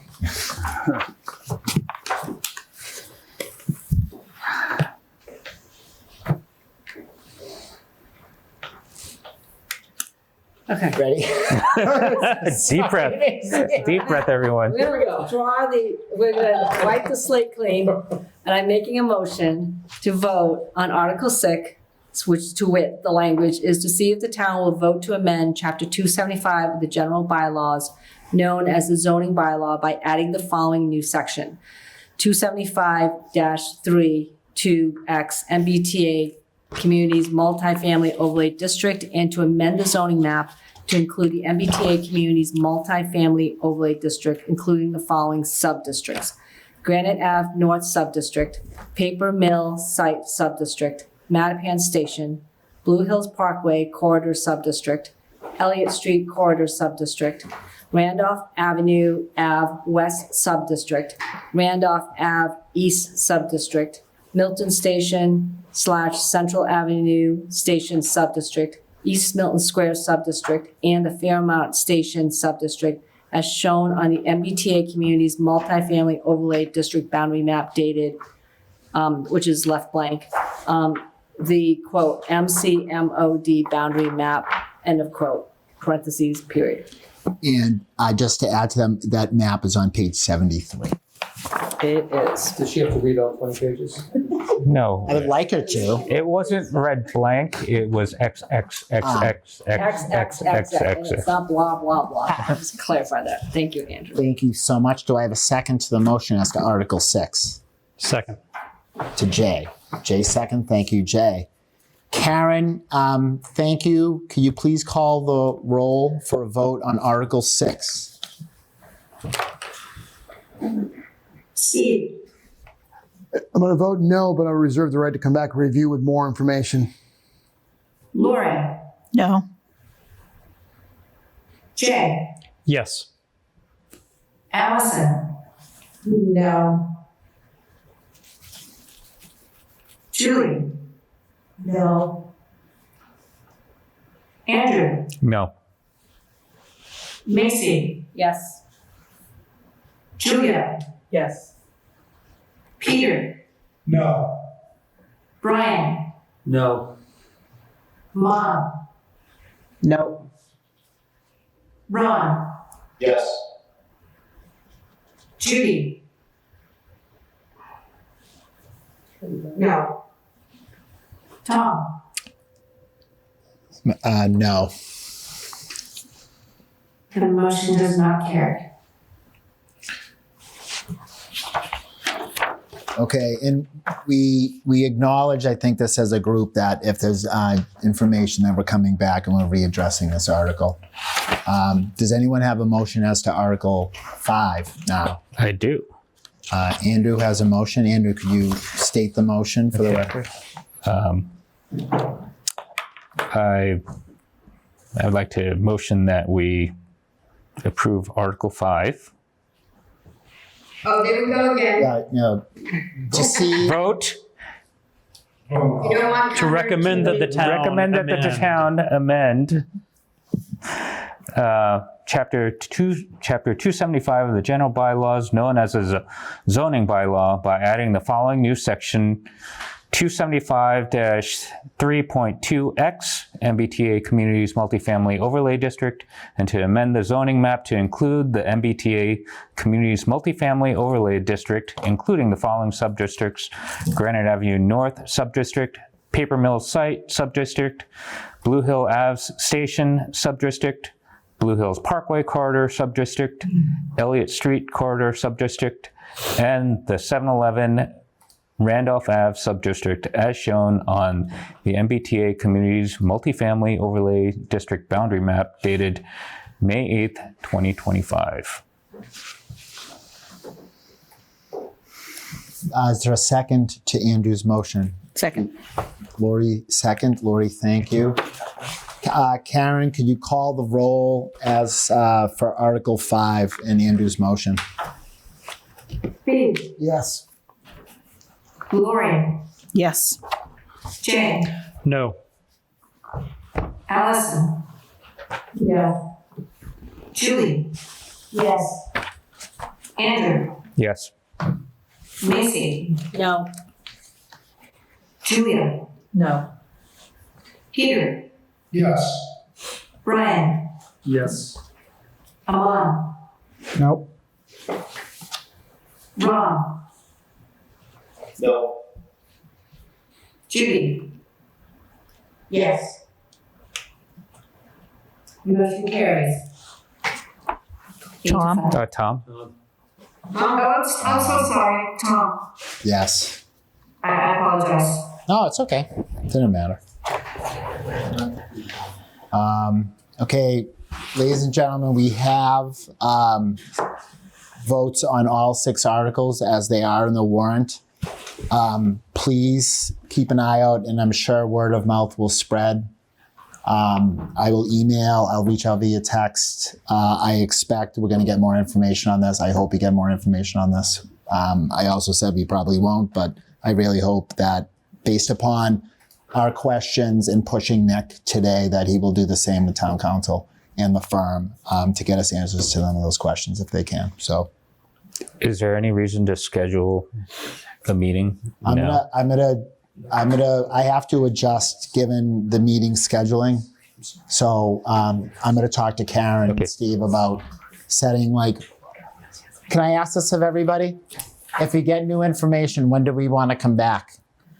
Do we want to come back on Wednesday or Thursday? Wednesday. Next Wednesday? Wednesday work it would be next Wednesday. I can't. What's the date on next Wednesday, please? The 11th. 11th, I cannot do next Wednesday. Okay. Yeah, I can't do Wednesday, but feel free. You can't? It's my anniversary. I cannot. He wants to keep. I have town meeting in my anniversary. Yeah. Oh, you can bring the bride. Birthday. Thank you, Judy. Oh, congrats. Do you want to do Thursday? Sure. I can't. Yeah. Don't worry about me. Can we have proxy votes? Oh, Friday. I can do Friday. The 13th? Yeah, those guys can't do Friday. Tuesday an option? Is Tuesday an option? Is that? you know what? Jay raises a good point. I have to make sure this room is available. Milton Cable Access is available. I would trust Monday and Wednesdays are reserved for us here. So Wednesday's probably the best day. Couldn't we just do Zoom? I would think I would extend Zoom for people. Isn't wanna- the hearing on the injunctive relief on Wednesday? Yeah, it's the So thing. it doesn't make sense to me to meet before, so Wednesday or Thursday? Well, and Friday. isn't Thursday night when the Friday. planning board is Zoom. having the public hearing on this? Friday, Saturday, Sunday. Can we do Well, Sunday? we got pushback from MATV last time we scheduled a Friday meeting. Uh-oh. Just saying. Wow, look at the We see you. Oh, baby. That's the pushback. Wow, that is like death stare. Serious snacks then. What if we just did it over Zoom? Yeah, we could, It was over Zoom. What I'm going to do is I'm going to work closely with our friends at Milton Cable Access Television and Bribes. in the town. Honestly, don't be surprised if there's going to be information and that it may affect these votes. So, Mr. Chair and committee, the public, I just wanted to mention while we're speaking. The public forum for these articles is on the 12th, which is Thursday. Right. Very good job. So, I just throw that out there. Does anyone, help me out. I think we're waiting on really some technical information. Judy, yeah, we are. So whatever happens at the public hearing is not gonna be what I would think is the substantial new information from the courts, town council, town administrator. So, but if we're in session, we wouldn't be able to even hear what we could be watching in the back, the replay. I just wrote that there. Thank you, Judy. I really appreciate that. We will be in touch. Call me, you have my cell, text me. If you need an update, I'll give it to you, I'll call you. I really appreciate this evening and all the evenings prior to this Warrant Committee. Thank you so much. We will be in touch. Can I have a motion to adjourn? Not yet. Can I ask one more question? Sure, Judy. It came to my attention via a committee member, that we haven't addressed our meeting minutes, and I thought you might want to, and the committee yourself, think about when we would want to do that. As we're drawing up so close into town meeting. Okay. So you can decide that. Thank you, Judy. I know that's been hanging over my head. Just while we're doing scheduling and agendas, we could always do that. If we don't have a lot of last minute doodads to handle, we could always squeeze in minutes prior to our going upstairs for town meeting. We've done that before. So, options. Sure. Can I have a motion? Motion to adjourn. Second. Okay, we are adjourned. All in favor? Aye.